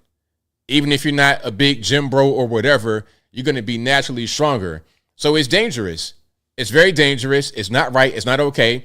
But those who don't really look at that from that point of view, those who just think with their heart and there's zero brain power involved, if they're in charge, they would let stuff like that go on, which would just totally be putting women in a very dangerous situation. In a locker room, a bathroom, a shelter, or wherever they incarcerated, even worse, because you can't even escape. You can't even get out of the situation. See, it's one thing if you have a man in a woman's restroom, you can kind of escape at a certain point, or at least you should be able to, and it's open and it's public, you got a chance. But incarcerated, what if you got a transgender as a cellmate? You toast. You toast. So yeah, shout out to that person right there. All right, let's keep on going here. Would you be This is going to be New York City. Shout out to James Klug. We got a street interview. And again, shout out to James Klug. James, KLU with the umlauts G. Check them out. Would you be willing to raise the tax rate to 50%? Absolutely not. All right, so what she's saying, you're talking about cities and towns and places. Sure. I would say what has happened here happened in Scandinavia 30 years ago. Wait a minute. Oh, no, completed, because I've got a response to you. They tax at 50%. Their consciousness is very, very different. I talked to a young bartender. She said, in your country, people want more. Where we start to go into is socialism. She said, we have graduated to a level of awareness that when we get to a certain place, we do not think like Bezos and Elon Musk, I want more. We think, how can I lift this person up, that person? So it is an internal mechanism that is a collective. And that has resulted in a sum zero moon landings for them. These countries, now, when you compare these two to the United States, it's almost offensive, right? What has the United States produced for the globe and for the people compared to these countries? You're comparing a particle of an atom to the universe. The United States, in terms of its products, its goods, its services, provides more for all these people they quote unquote care about. And let me just follow up one more point. When we talk about Denmark and Norway and Finland and these countries that have quote-unquote socialist models. Not exactly true. They're not. They're not. Democracies. They're democracies. Yes, they're capitalists, and they have broader social programs, but that's because of taxes on capital that is produced by the free market. And when you come down to these countries, even France, right? These countries are members of NATO. NATO is funded, its defensive spending, almost 60% by the United States of America. So what does that mean? Those countries rest under the blanket of the protection that we, a capitalist country, provides them, and then questions the manner in which we provide it. That's like a child criticizing his parent, but without that parent, that child wouldn't exist. Okay, that was good. Shout out to him. Very, very good. Shout out to the Nordic countries. You know, I got 5% Swedish in my blood, 5% Swedish ancestry. I'm gonna flex the Nordic DNA all the time. But nah, I mean, he's right about that. These countries are living under protection from us. That's just the reality, because without the USA, without the protection, the Russian Federation would have all these places.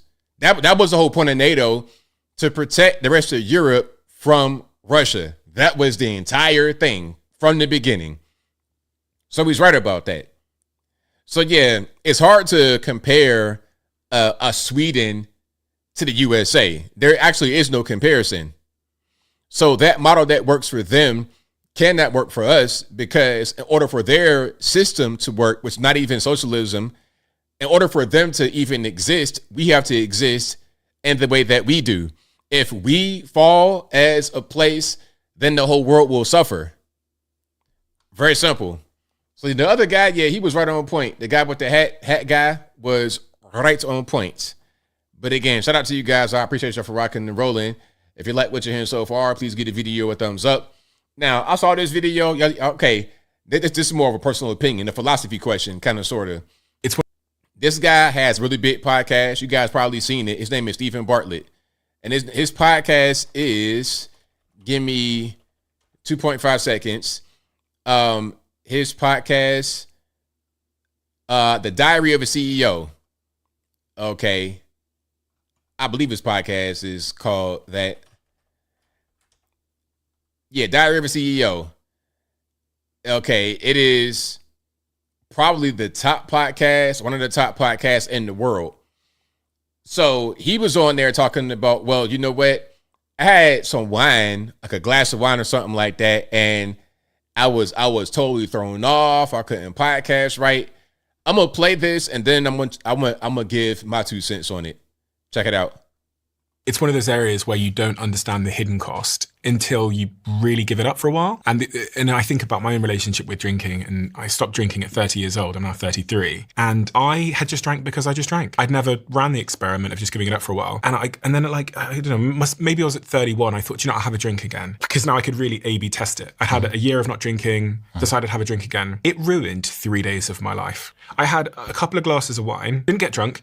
It ruined 3 days of my life because of the domino effect it caused. So it meant that I got worse sleep that night. And then because I got worse sleep that night, I ate more poorly the next day because my dopamine system or whatever, the cortisol system was all messed up. Resilience, yeah.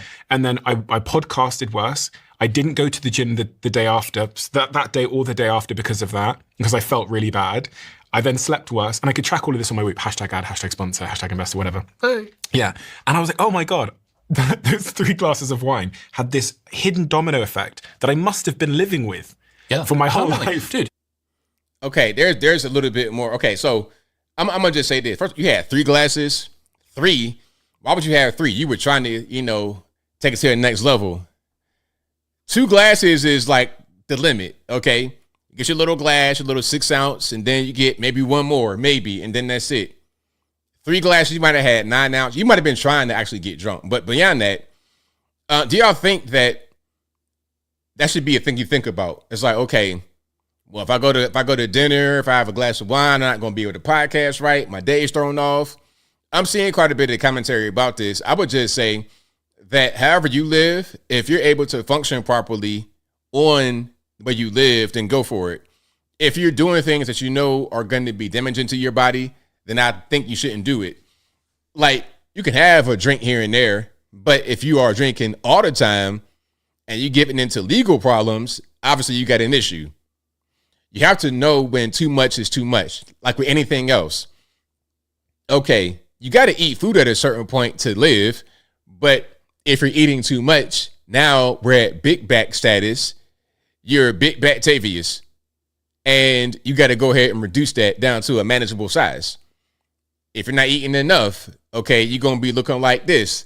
The number 1, the letter L, the letter T. That's going to be you. So you got to get to a nice, normal place that you are able to thrive and feel your best. That should be the goal. So if you can have a drink and still be okay, that's cool. But if you can't, if 1 drink or 2 drinks messes you up, then don't do it. But I think the message should be whatever works for you. That's how you got to go forward in your regular everyday life. But yeah, if you are alky or you like to smoke crack, you might want to stop. But there's some things I would say you probably should never really do, even in moderation. I don't think you could smoke crack in moderation. I don't know if you can really do that. I don't think crack is an in moderation drug. Maybe I'm wrong about that, but I don't think so. I don't think so. I don't think crack is the in moderation drug. You probably want to go ahead and just not try that at all. But yeah, what do y'all think? Should you just be productivity maxing, do everything by the book? I'll say at a certain point, you got to be able to enjoy your life. Now, enjoy your life responsibly, but enjoy it. Don't be afraid to enjoy your life because you want to try to reach a certain level. Still, yeah, and enjoy your life. For sure. All right. But shout out to you guys. I appreciate y'all. Meme You says crackheads can't stop, won't stop. Exactly. Yeah. They're going to be outside pop locking and everything else trying to get that next rock. Yeah. Hey, a crackhead give you a whole performance. Michael Jackson for that, for that cocaine. Now, speaking about activities and dancing and exercise and whatnot, did you guys know that a lot of schools don't have recess anymore? Is that really a thing where ain't no more recess? Y'all let me know. I don't have children and I've not been in school in a long time, but is there no more recess? Has that been eliminated where you live? So I was just talking to this little girl and she's in 4th grade and she was telling me about her boyfriend. And I said, "Oh, is he in your class?" She says, "Yeah." And I said, "Oh, do you hang out with him at recess?" And she goes, "Huh?" And I said, "Do you guys play together at recess or hang out after school?" And she goes, "What's recess?" And I said, like after lunchtime, you go outside, go on the swings, go down the slide, play tag. She goes, no, we don't have that. And I said, so what do you do? Like, she goes, oh, after lunch, we have computer time where we watch YouTube videos and go on our phones. We are absolutely cooked. Cooked. So I was... Now, computer time to be able to play on your phone and to watch YouTube videos during school, that's crazy. That's the equivalent of playing video games at school. That's crazy. I never would have thought that'd be a thing. You know, when I was a kid, to have any kind of electronic device, you had to wait till you got home.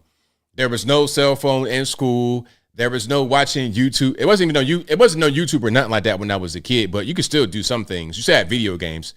But that was not a thing that was available to us in school at all, ever. I think there was only one time where we had access to any kind of arcade or anything like that. That was at a daycare when I was real little. It was a daycare in the mall. And then at certain times of the week, not even every day, it might have been on Tuesdays, we could go play arcade games for a half hour at daycare when I'm like a little boy, not in school during learning hours. The only break you had was to go to PE and lunch. That was it.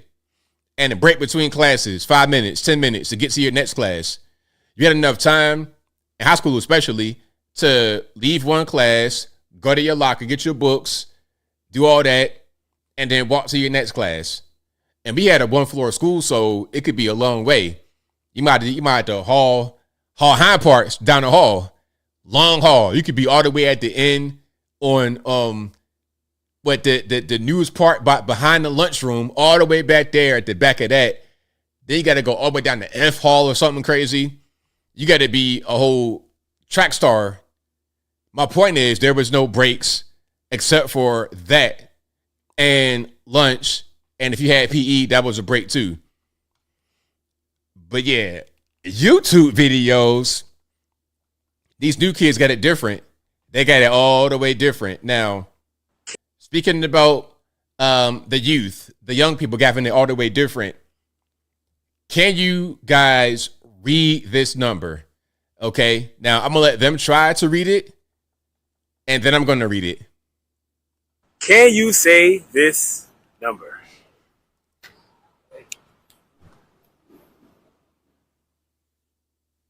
$62, $02, $56, $71, $45, $25, $255.87.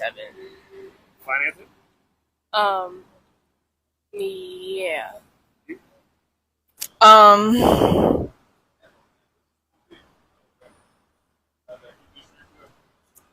Go up? Yeah. All right, we're going to take that. All right. Okay, now let's try this. So first of all, it's a dollar amount. See the dollar sign right there? It's a dollar amount. So we got to read it like a dollar amount. And then let's start from here. This is 87 cents. So this is 100, 1,000, million, billion, trillion. 100, 1,000, million, billion, trillion. So we're going to go 6 trillion, 202 million, 567 million, $145,000, $255.87. Okay, there we go. 6 trillion. So over $6 trillion. If you're just reading 62, 56, you're not reading the number properly. There's commas, there's a dollar sign. 6 trillion, 202 million, 567 million, $145,000, $255.87. There we go.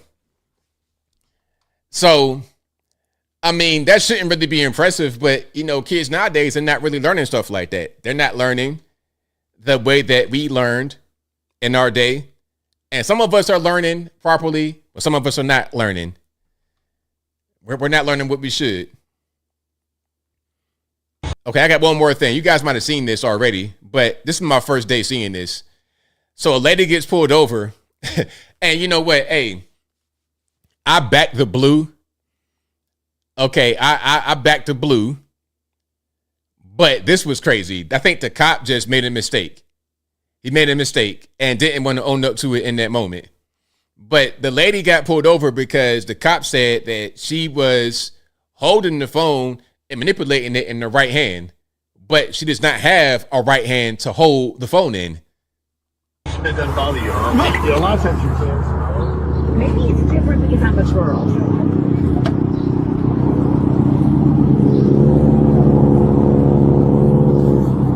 Hello, ma'am. Hey, good morning. I'm Deputy Gasala with the Palm Beach County Sheriff's Office. This is why you're being pulled over. The city of Lake Worth today, we're doing an operation for distracted driver, and you drove past me holding the phone with your right hand, manipulating that phone.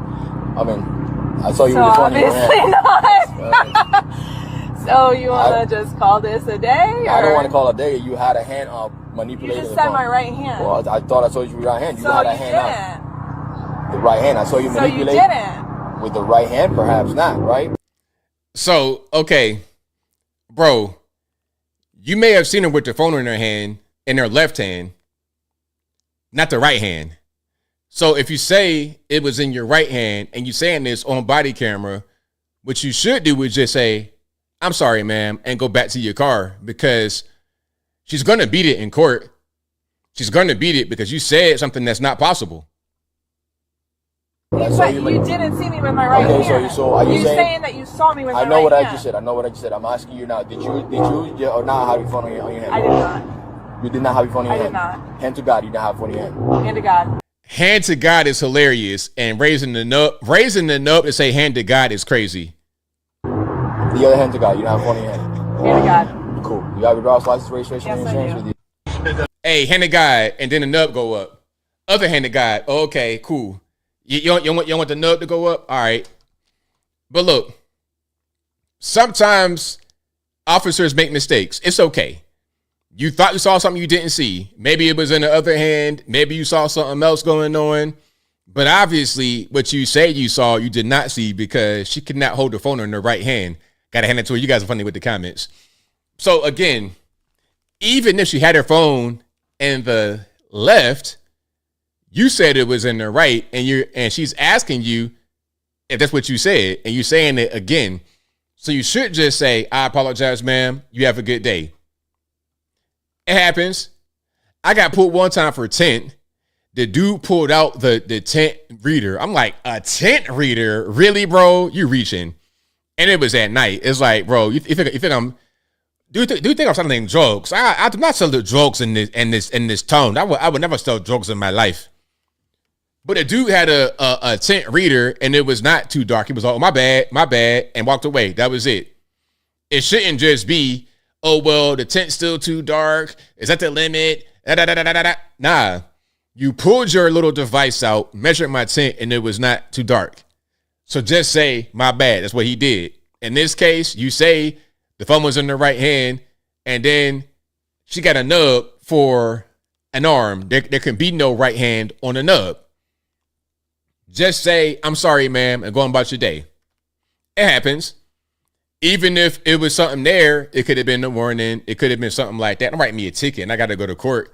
You're wasting time and money. You're wasting time and money. Now look, okay.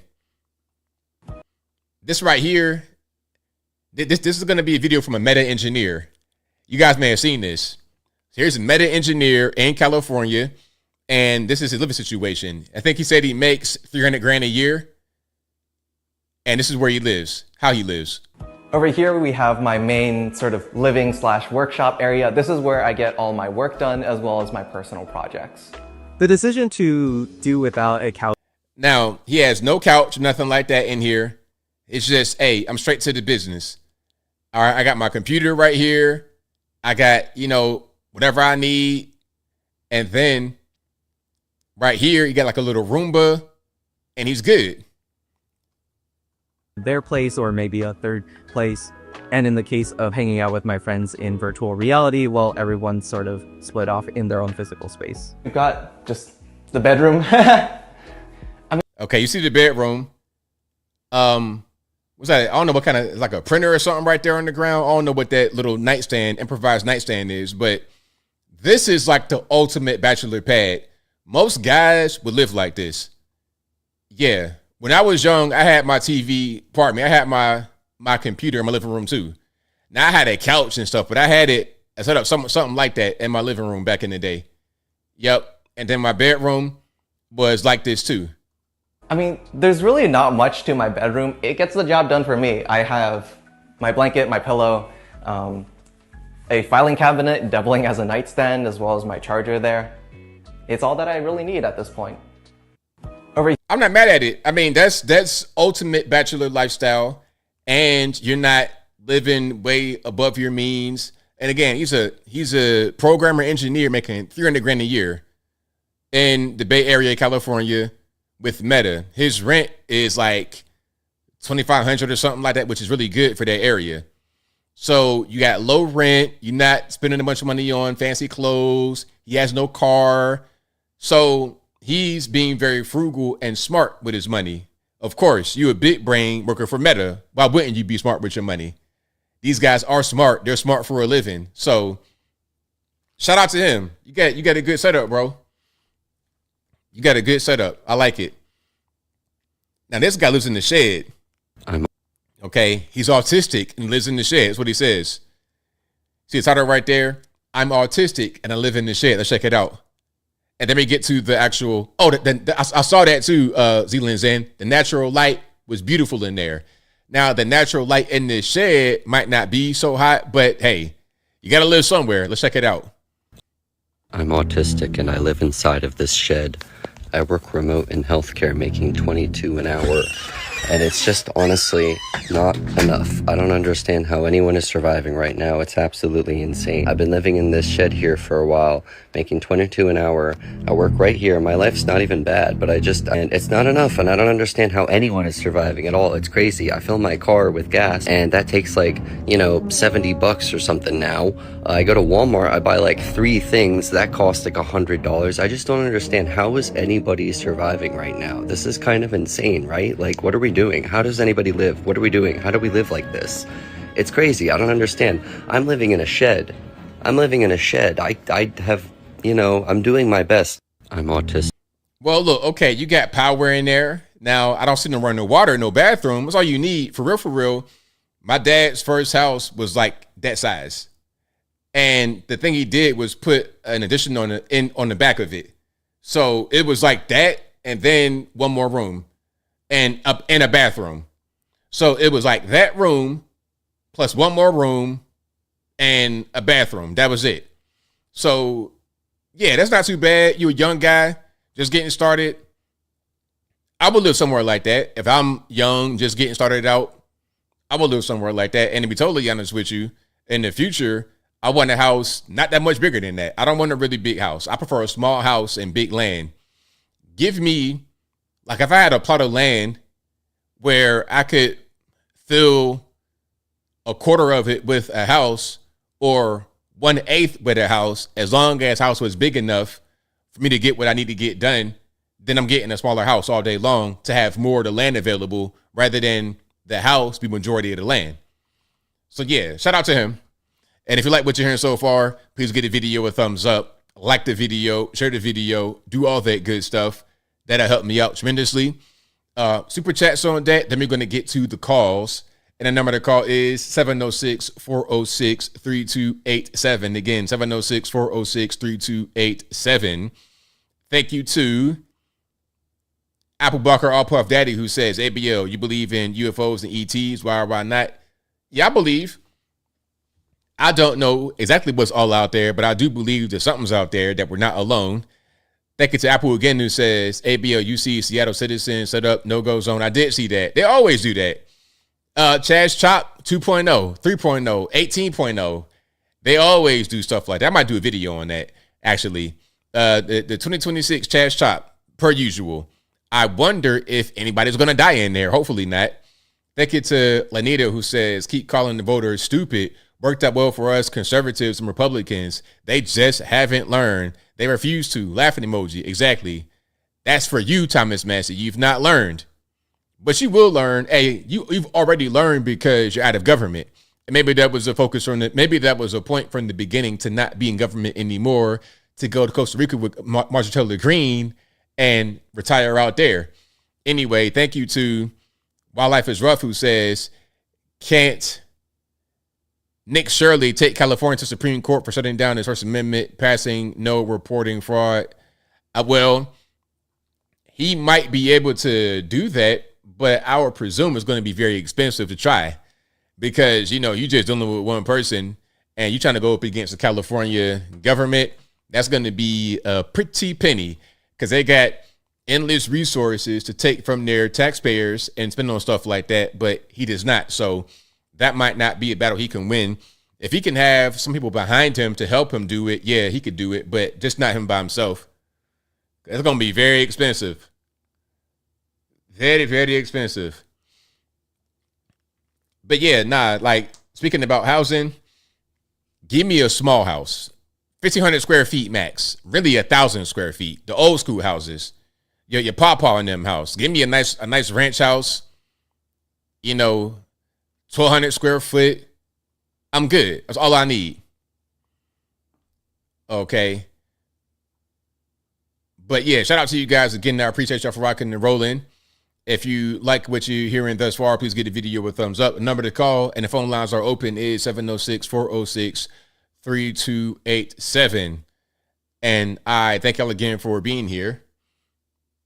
Yeah, I got that Burt's Bees. I got all kind of stuff. I got Burt's Bees, but really, Burt's Bees is just when you want to be bougie, want to be fancy. Like this stuff right here, they're both kind of the same. The Burt's Bees, the one with the color on it, and then this one, it just says lip balm from from Food City. It's the same thing. I'm talking to you online, 437. Yeah, hey, I was wondering, Trump. I love Trump. I just gotta say here. I remember he said, "Okay, I'm saying charity starts at home." He said something similar. I mean, I don't fall for slogans. I look at actions and patterns and how patterns and frequency like Tesla, and how frequently you have a pattern in order to detect your character or your characteristics. My question is, why in the world does North America have China or enemy countries creating their medication? That's stupid. That's dangerous. If charity starts at home, doesn't it make sense to train people from home to give us jobs so we can afford things instead of outsourcing our jobs to other countries, leaving us broke, giving millions to other countries, which Trump says he's going to cut back on, which I hope he does. Stop giving our trillions to the satanic United Nations. Stop giving our millions and billions to other countries so they can save up enough of our money to point weapons at us, backstab us. It's just most people are stupid, like Klaus Schwab said. They're not in the know, and they're shoulder shruggers, and they're cowards. And they have a disdain, an allergic reaction to the truth, a hatred for the truth. They're eyeball rollers. They're children of Satan, in my opinion. They love destruction by way of deception. Next is, they're interconnected, and everything's interconnected. Once upon a time, not too long ago, there was I don't know if she was a senator. I'm sorry, I can't recall her political title. But some of your listeners who are keen and don't have short memories like most humans will recall there was a politician on stage, and she was saying something about, I'm paraphrasing, of course, first world problems. Our obligation is to, and she named like other countries. And in the chat section, a lot of us were disgusted because she was elected by the people to help the people of this nation. But instead, your money is going to help enemies of the state. It makes no sense. When you have enemies of the state getting free daycare, getting paid to get pregnant for a living, $700 per big head baby, getting paid to get pregnant for a living, I don't want to educate people who are bad people listening here, so I don't want to give any details, but the bad people know how to do what they do. It's just that the good people don't know how they do it. And who do we complain to when the people in power go helping other last arrivals who are here to steal, destroy, lie, and deceive? It's just, you could solve your debt problem in your country if these people never came and if they were gotten rid of. It's pure madness. We could solve a lot of problems by getting rid of the rotten and people we don't need. We don't need them. We never asked for them. That's why it's called dictatorship. We never asked for these things to be pushed upon us, but they're being pushed upon us. Almost like we used to be able to purchase something called SD cards, and you know tech more than I. 128 gigs for IE, for instance, $50. All right, but now phones are not allowing for you to have a SD card slot. SD card, if y'all don't know, is basically like a videotape where you can videotape and take hundreds of pictures or photos and such. Well, in this case, you put it in and you do what you want to do, take pictures, whatever. But when you don't have an option, but you're paying over $1,000 for a phone nowadays, you got to pay an extra $400 for those same 100 and whatever gigs, as opposed to dropping 30 to $40. So it's like, what's next? Your car under the falsehood of safety spying on you, taking your facial recognition and allowing you to be pulled over to the side and harassed? I don't trust digitized. Cash is king. Tangible is for real. At the press of a button, you could have your whole entire account frozen and deleted or stolen. So it can be shuffled over to who? Someone in a lab that's in North Carolina making viruses and all this monkey business. There's so much stuff going on. I'm just surprised more people are even caught on. They're not in the know, or they don't care until it's too late. It shocks me. It's very worrisome. It's like as if people are under great delusion, under deep slumber. But I give details when I say these things. I don't just say, wake up. That's just worthless. That means nothing. That's a buzzword or a catchphrase. Explain things in detail. I don't support saying things like, knock yourself out. Do whatever you want. Followed up with some idealistic request like, just don't fill in the blank. Because as idealists, we say, do what you want, but just don't teach our kids to be like this. But that's an idealistic request. You have to expect that that's their agenda, and they want to go ahead to normalize certain things like dumbing people down, dumbing kids down, getting them addicted to dopamine hits or feel good chemicals toward their body when they're watching YouTube, and then being threatened to not have to watch those YouTube and such unless they do what they're told. You don't do the trick, you don't get the treat. It's Pavlov experiment. It's called conditioned response. And that's what a lot of anyone can misuse it. That's what they do to control minds. And dumb people are easier to control if they're uneducated. Like the Bible told us, if you don't remember history, you're condemned to repeat history again. Oh, man. Well, thank you for your call. Definitely appreciate you. Mm-hmm. All right. God bless America. Land of the free, home of the brave. All righty. All right. Shout out to the caller. I see a comment in the chat that says, is it a rerun? Nah, Lex. Leo XOXO, not a rerun. You're watching ABL live on the YouTubes right now. And shout out to you guys for watching. If you want to call in, the number to call, 706-406-3287. That is the number to call. And shout out to the caller. I appreciate him. Sometimes it could be a little bit difficult, but you know what I mean? I'm with it. I like all the callers and all their points of view. I really do appreciate everybody. Let's get to 857. Hello? Yes. Who's this, ABL? Yes, it's me. Hey, what's going on, man? Hey, I got a few questions for you, man. So how do you... Hold on, we got noise in the background. Hold on, we got noise in the background, boss. Come on now. We got noise in the background? Yeah, I hear feedback in the background. Okay. Give me 1 second. Give me 1 second. I'm so surprised that you hear noise in the background. You hear it now? No, you good. Okay. So I got a question for you. How do you believe that the Big Beautiful Bill helped you? Directly or indirectly? I don't know. You don't know how to help, or do you supported it? Well, I don't have it in front of me. Like, you asked me a very specific question. I have to look at the individual things that's in it. Well, but something that you like, okay, I'm champion for this. For example, people that champion for the premium tax deduction in the overtime. Some people are champion for the the tax deduction on tips. What are you champion for? Well, the no tax on tips was a good one. I definitely did campaign for that because, service workers, I used to work in a restaurant for a long time, 5 years. So I understand that's a really important thing. So no tax on tips. Give me something else. Oh, no. But also something that you were on the past, so you champion for the bill because helped you in the past? Well, let's say The reason why I championed it is because from my previous experience, I know that this is going to be a good thing for those who are working right there in the industry right now. Oh, okay. Good. I mean, I some things were good, but some things were terrible. But anyway, and also, the mayor of California, the one that's running for mayor of California, I can't recall his name right now. And you have the video, you posted a video, and the guy started giving you a bunch of, I call it from the stage solutions, because it's not the same thing when you on the stage, so when you playing on the field, you understand?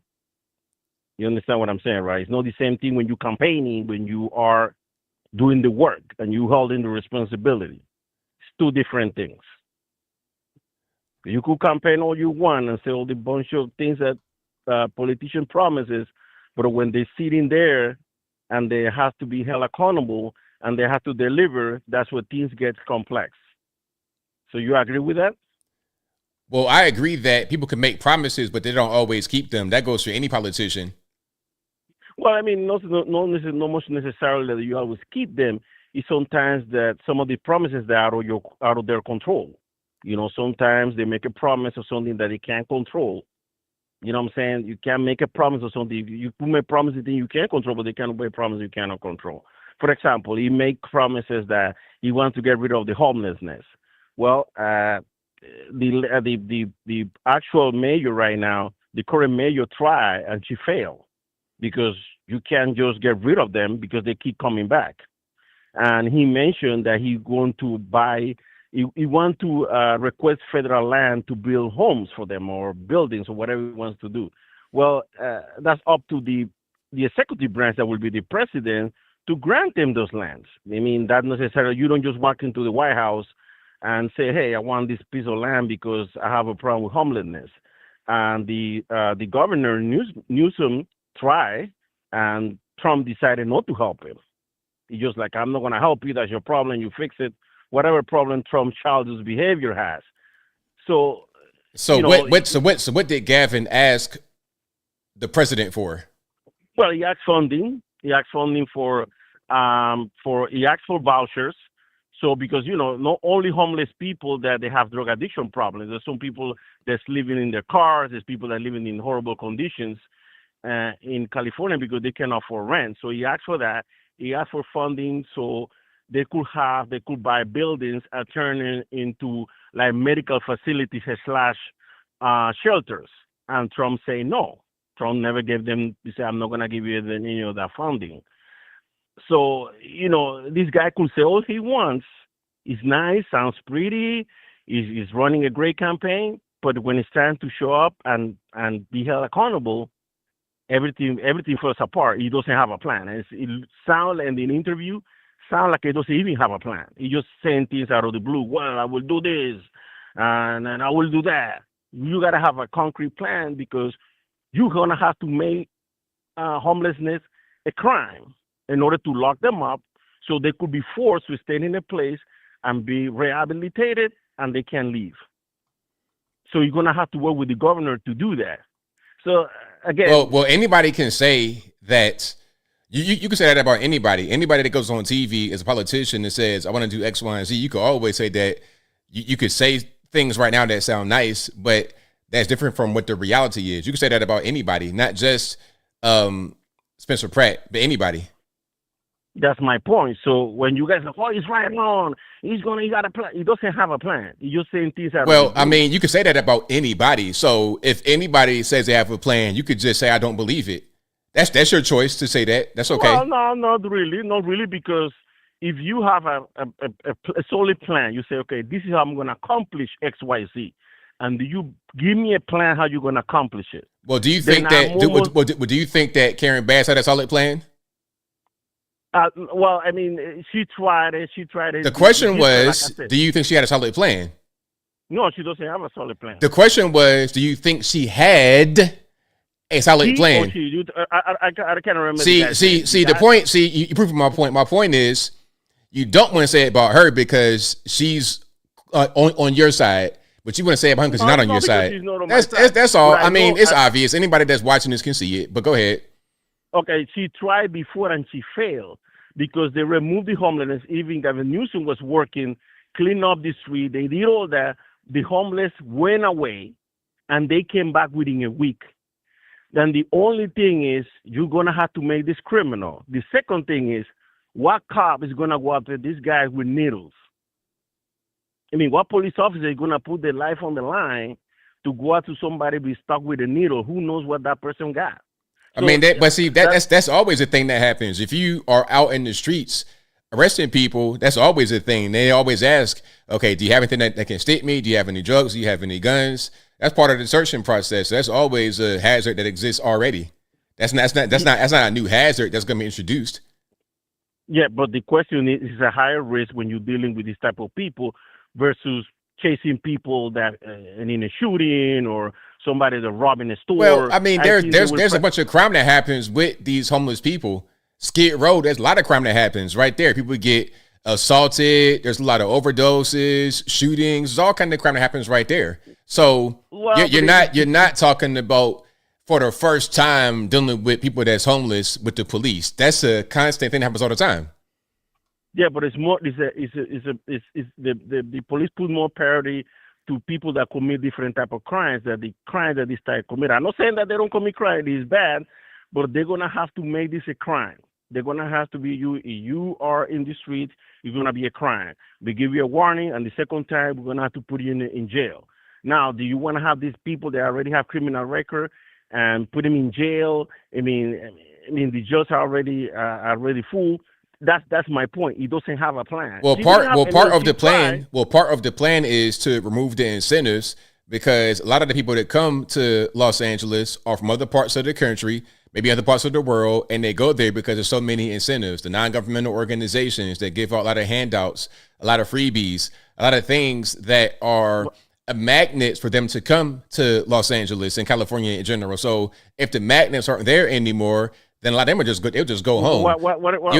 You'll reduce the population of homeless a lot just by removing the incentives to be homeless.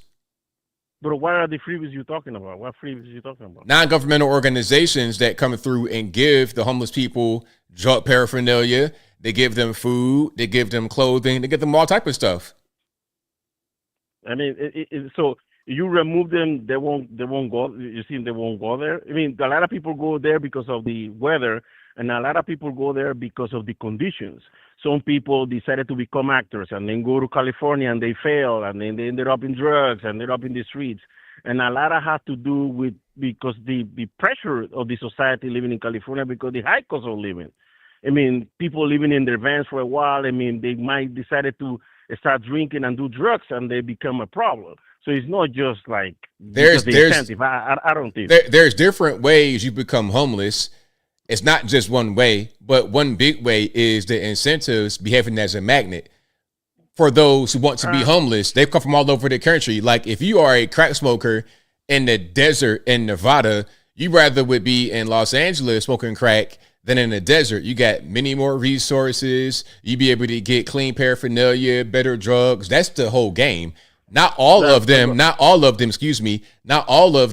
that as their background, but quite a few of them do. And if you're able to remove that incentive, you're going to chip away at the population. That's just one of the ways. But give your last point. Give your last point. I'll move on to the next call. Give your last point.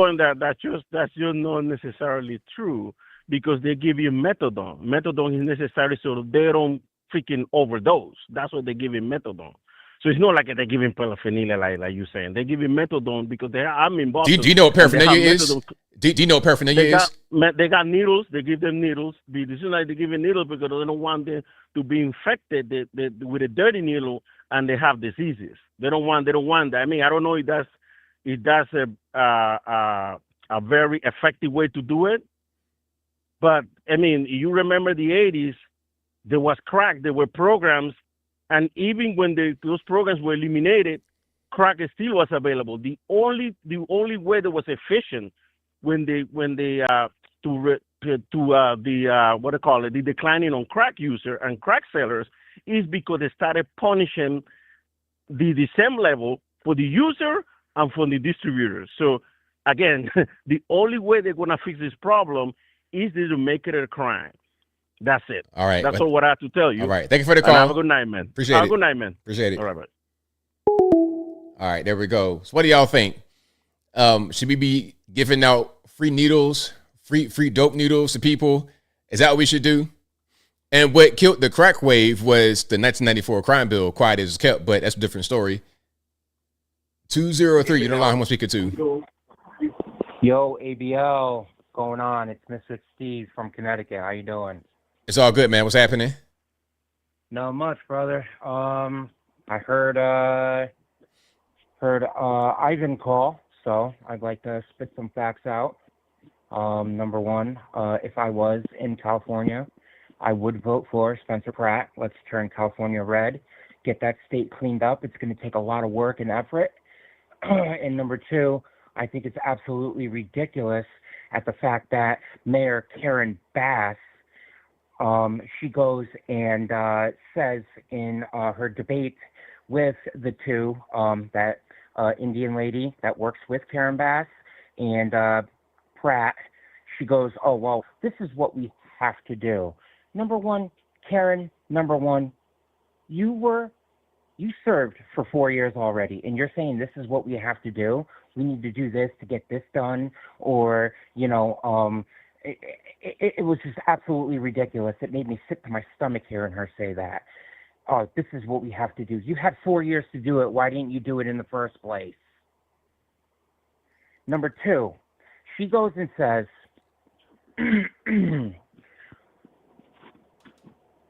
these homeless people who are on drugs, why? Why is it that they have no teeth? Well, number one, it's because of the drug use.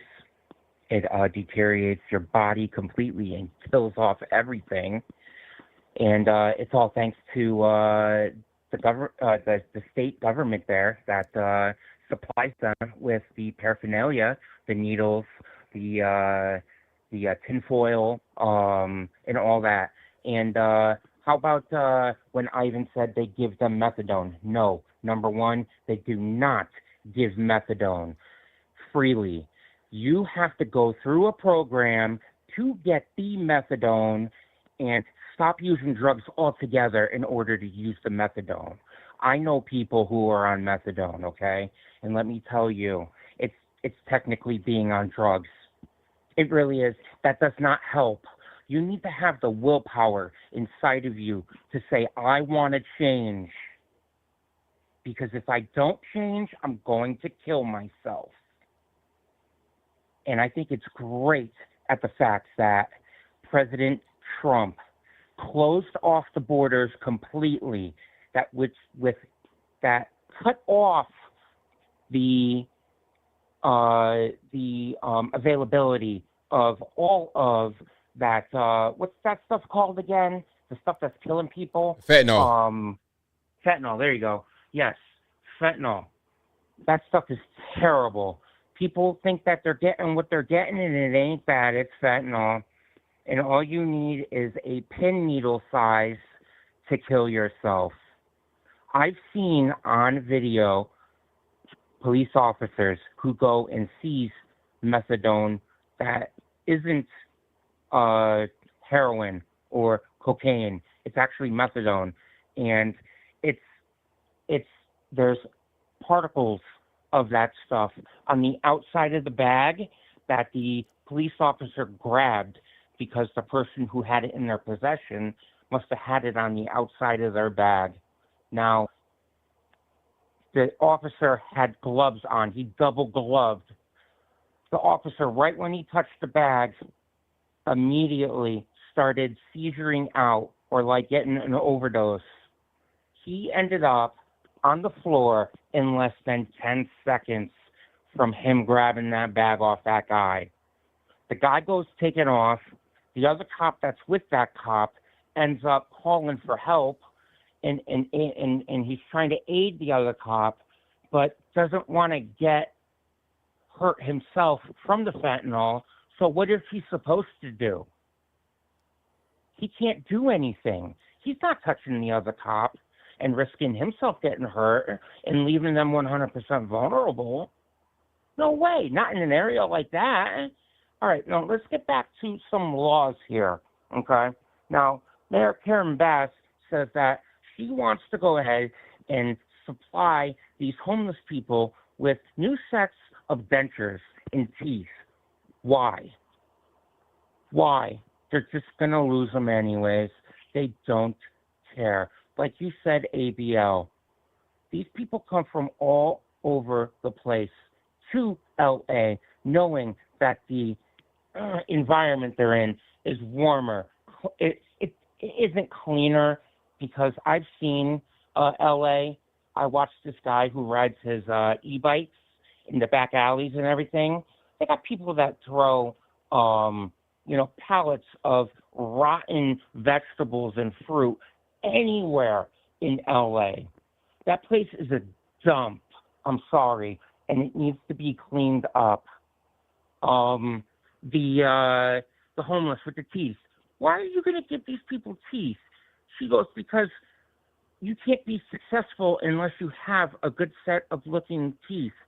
Number one, they're not going to be successful until they have the willpower to go ahead and say, I'm not being a drug addict no more. I want to improve my life. I want to better my life.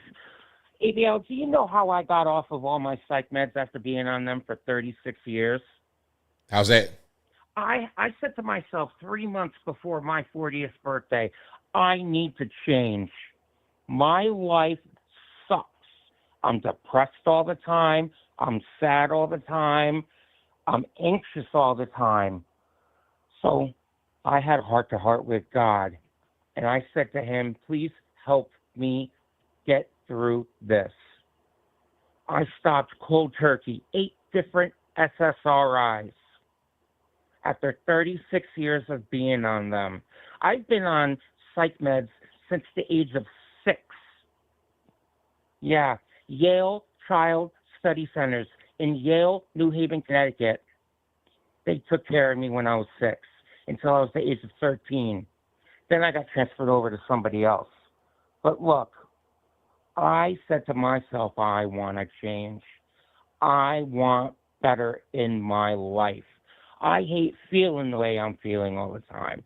So what did I do? I went cold turkey. And you know what? I went through withdrawals like you would not believe for 3 weeks straight. I thought I was going to die. But after that 3rd week, I felt like $1,000,000. I'm not sad no more. I'm not anxious no more. I'm not depressed anymore. ABL, when I went off my meds last year, my aunt had passed recently, and she was extremely close to me because my father passed away when I was 24. He was 57.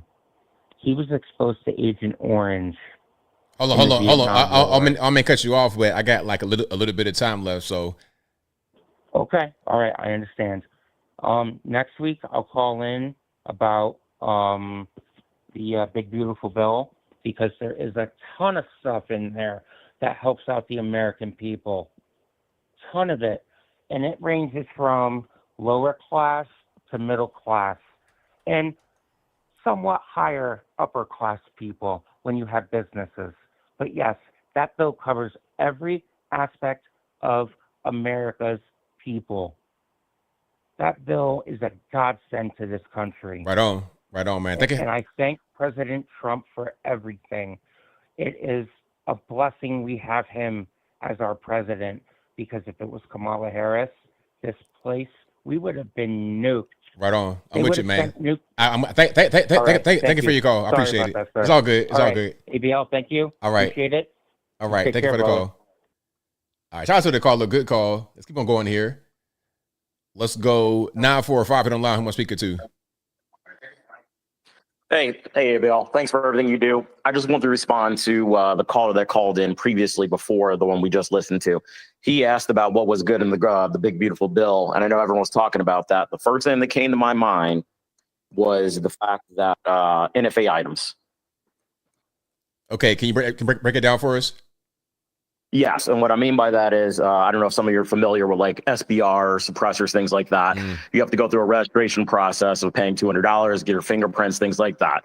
This $200 tax stamp was in place since like 1989, which was equivalent of almost $6,000 back then. It's nothing more than essentially a way to keep people from having these items.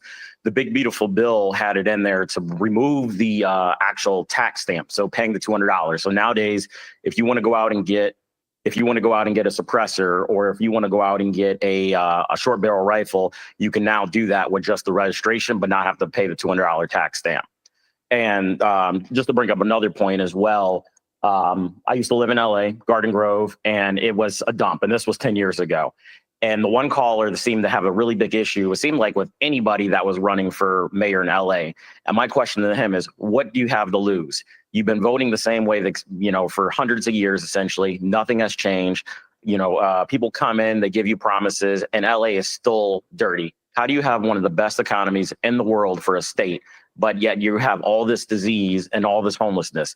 This is an issue that could be resolved if they wanted to resolve it, but they don't want to resolve it. Simple, period is that. And just one other thing, I live in East Texas now. I am completely glad that John Cornyn is out of office. That man voted for the Safer Community Act about 8 years ago, which completely gave us crazy amounts of gun control laws that was unconstitutional and still getting overturned to this day. And now that he's going to be out of office, hopefully we can get the Safer Act, not the Safer Act, but the voting bill passed, where we can actually start getting voter ID required for elections. Yeah, hopefully everything works out. I mean, I think Cornyn and Paxton, that was pretty controversial, but I think ultimately Trump got behind the correct guys. So hopefully that works out well. Absolutely. Absolutely. And it still shows that Trump is extremely popular because all of the candidates that he endorsed had won, and by landslide on top of that. So that says something. Absolutely. So, hey, I'll let you go. Thanks for everything you do. You have a good night. Thank you for the call. Definitely appreciate it. Anytime. All right. Great call. Shout out to him.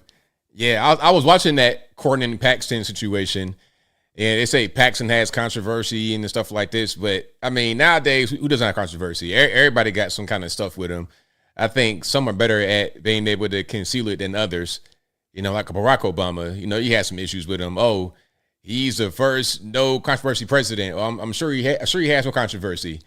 The Larry St. Clair thing got something under the rug. We ain't gonna talk about Larry St. Clair. We're gonna totally ignore him and that whole kerfuffle. So if we just ignore things and we just suppress things, and there's no controversy, right? That's kind of the way that works. But anyway, shout out to you guys for being here. I appreciate y'all as always. That will be a wrap for me. I'll be back live on Saturday. Same bat time, same bat place, 9 p.m. Eastern time too, right around right now, 11 p.m. Eastern Standard Time. And y'all know I'm on the Instagrams every Tuesday at 9 p.m. Eastern Standard Time. The Instagram Live will be up on YouTube Friday at 8 p.m. And, of course, you're listening to an audio streaming podcast as well. It'll be available on your favorite audio streaming platforms, Apple iTunes, Google Play, Spotify, etc. Link for that will be in the description box, or visit your favorite audio streaming platform, search ABL Live. I should pop right on up. This episode and all episodes will be available at 8 a.m. Eastern on the next day. So we're on Wednesday. This will be available on Thursday, 8 a.m. Eastern Standard Time on your favorite audio streaming platforms. All righty. So that'll be a wrap for me. Shout out to you guys. I appreciate y'all for rocking and rolling. Did I get on my super chats? I got a couple here I'm going to read. After I read them, I'll wrap it on up, put the bow on top. But thank you guys for watching, retweeting, super chatting, whatever you do. You know I could not do the show without you. Thank you to the moms for keeping the trolls in check. I appreciate y'all for that as well. All right. Super chats here. Thank you to Dolores who says, I love your channel. Thank you, thank you, thank you. Y'all know I couldn't do it without you. And y'all know I be having the urge to just be a landscaper. I want to go outside and just cut grass. That's what I want to do. But I'm being told, like, I'm feeling, hey, stay here, keep rocking. But what I do want to do, something different. I do want to, we had a podcast back in the day. Y'all keep asking for that. Whenever I'm when I'm outside, people keep asking for that podcast that we had with a bunch of guys. So I'm going to revive it, but I'm not sure who's going to be on it.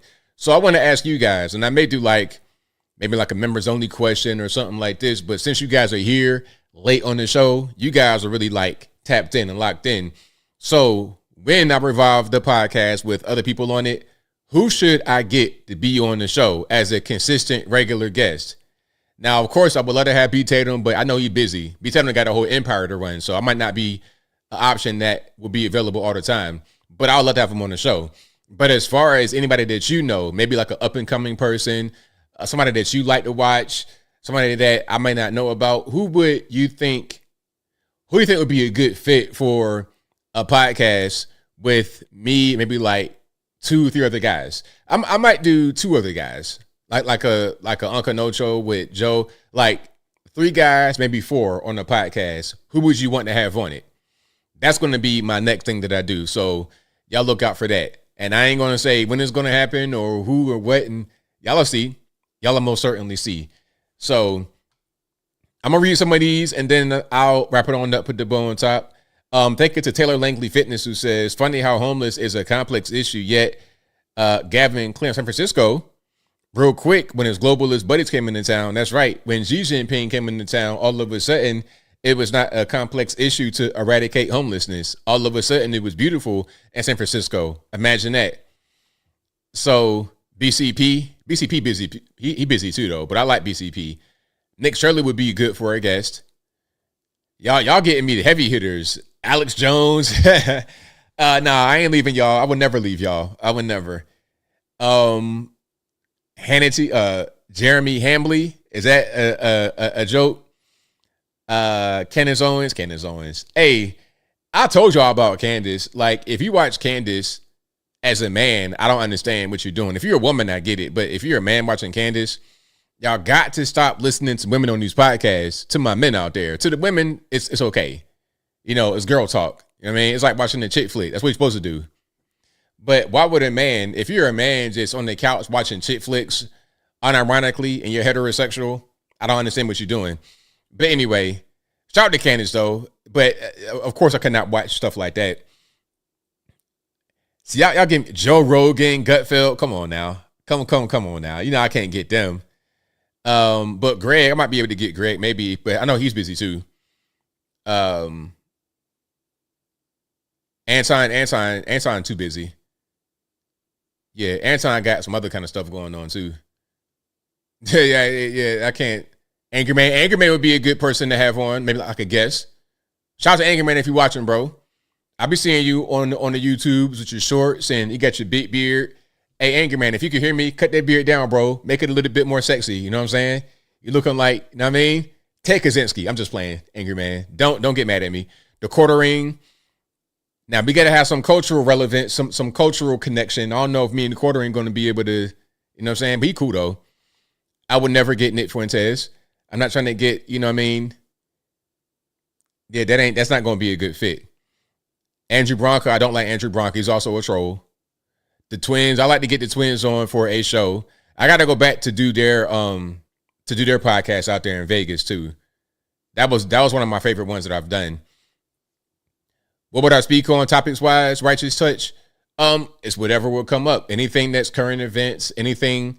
I would say like current event topics and also what you guys would send us. So I probably would just put some fillers out there like, hey, what's on you guys' mind? What do you want us to discuss? We probably would discuss like not just political stuff, but social stuff, wellness and health and that kind of thing too. Anything, really. All right, but I'm just putting it out there. Dude says, would the show be just one-sided or are you willing to debate? I don't want to have a debate show. It's not that. It's just more of a discussion show. Like the one we had back in the day with B. Tatum, where we talk about topics and we just discuss. Now, if we disagree on a topic, then there could be a debate, I suppose, but it would not be a show where it's built on debate. Like, what was that show with like Shannon Sharp and Skip Bayless? It wouldn't be like that. It'd be more like a discussion show, like a podcast. Sean James, that's a good one. I'm familiar with George AA. I'm not sure who that is. I don't know about the abbreviation there. Phoenix says a good topic would be how many more men have caused the downfall of America as opposed to women. That would be a good topic. Well, That could be a complex topic. That's actually a pretty good question. That's a really good question that's a good question because it can go a lot of different ways. It can be branching paths. It's not just one answer to that. And that could be a philosophical point to it. You could argue the nature of men and women. That could be a really good question. So I'll keep that into consideration. George A. I got to look into it. He's a young version of me. You talking about George A.? Okay, I'll check him out. Shout out to him. Citizen Man. Okay, now we're getting into some people that's kind of like a little smaller. I like that, though. People that have yet to really break big. Let's do a podcast and see how it works. Black conservative perspective, but he's busy, though. He's really busy. Shout out to BCP. But I would have him on. Like, I would have some guys that I know are very busy. I would have them on occasionally if they would like to come on. But I got to have guys who are going to be able to show up every time we do it. I may do like a once a week, twice a week type of thing. Yeah, that's probably going to be the thing. Okay. But yeah, that's pretty much it. You guys, you got any questions, comments, concerns? You know my email address. Y'all know my social media, my Facebook, Instagram, Twitter, TikTok, all of that. You can contact me on there. But don't be in the comment section commenting and thought to think you're talking to me. It's not going to be me. Comment on the correct thing. Do not be scammed in 2026, I beg. But yeah, that's all I got. Shout out to you guys. I'll be back on the Instagram live on Tuesday. I'll be back on the YouTube live on Saturday. But I'm here every day, 7 days a week for the most part, putting out pre-recorded content, short content, long content, whatever you want. But that'll be a wrap for me. So until next time, y'all be safe. I'm out. And peace.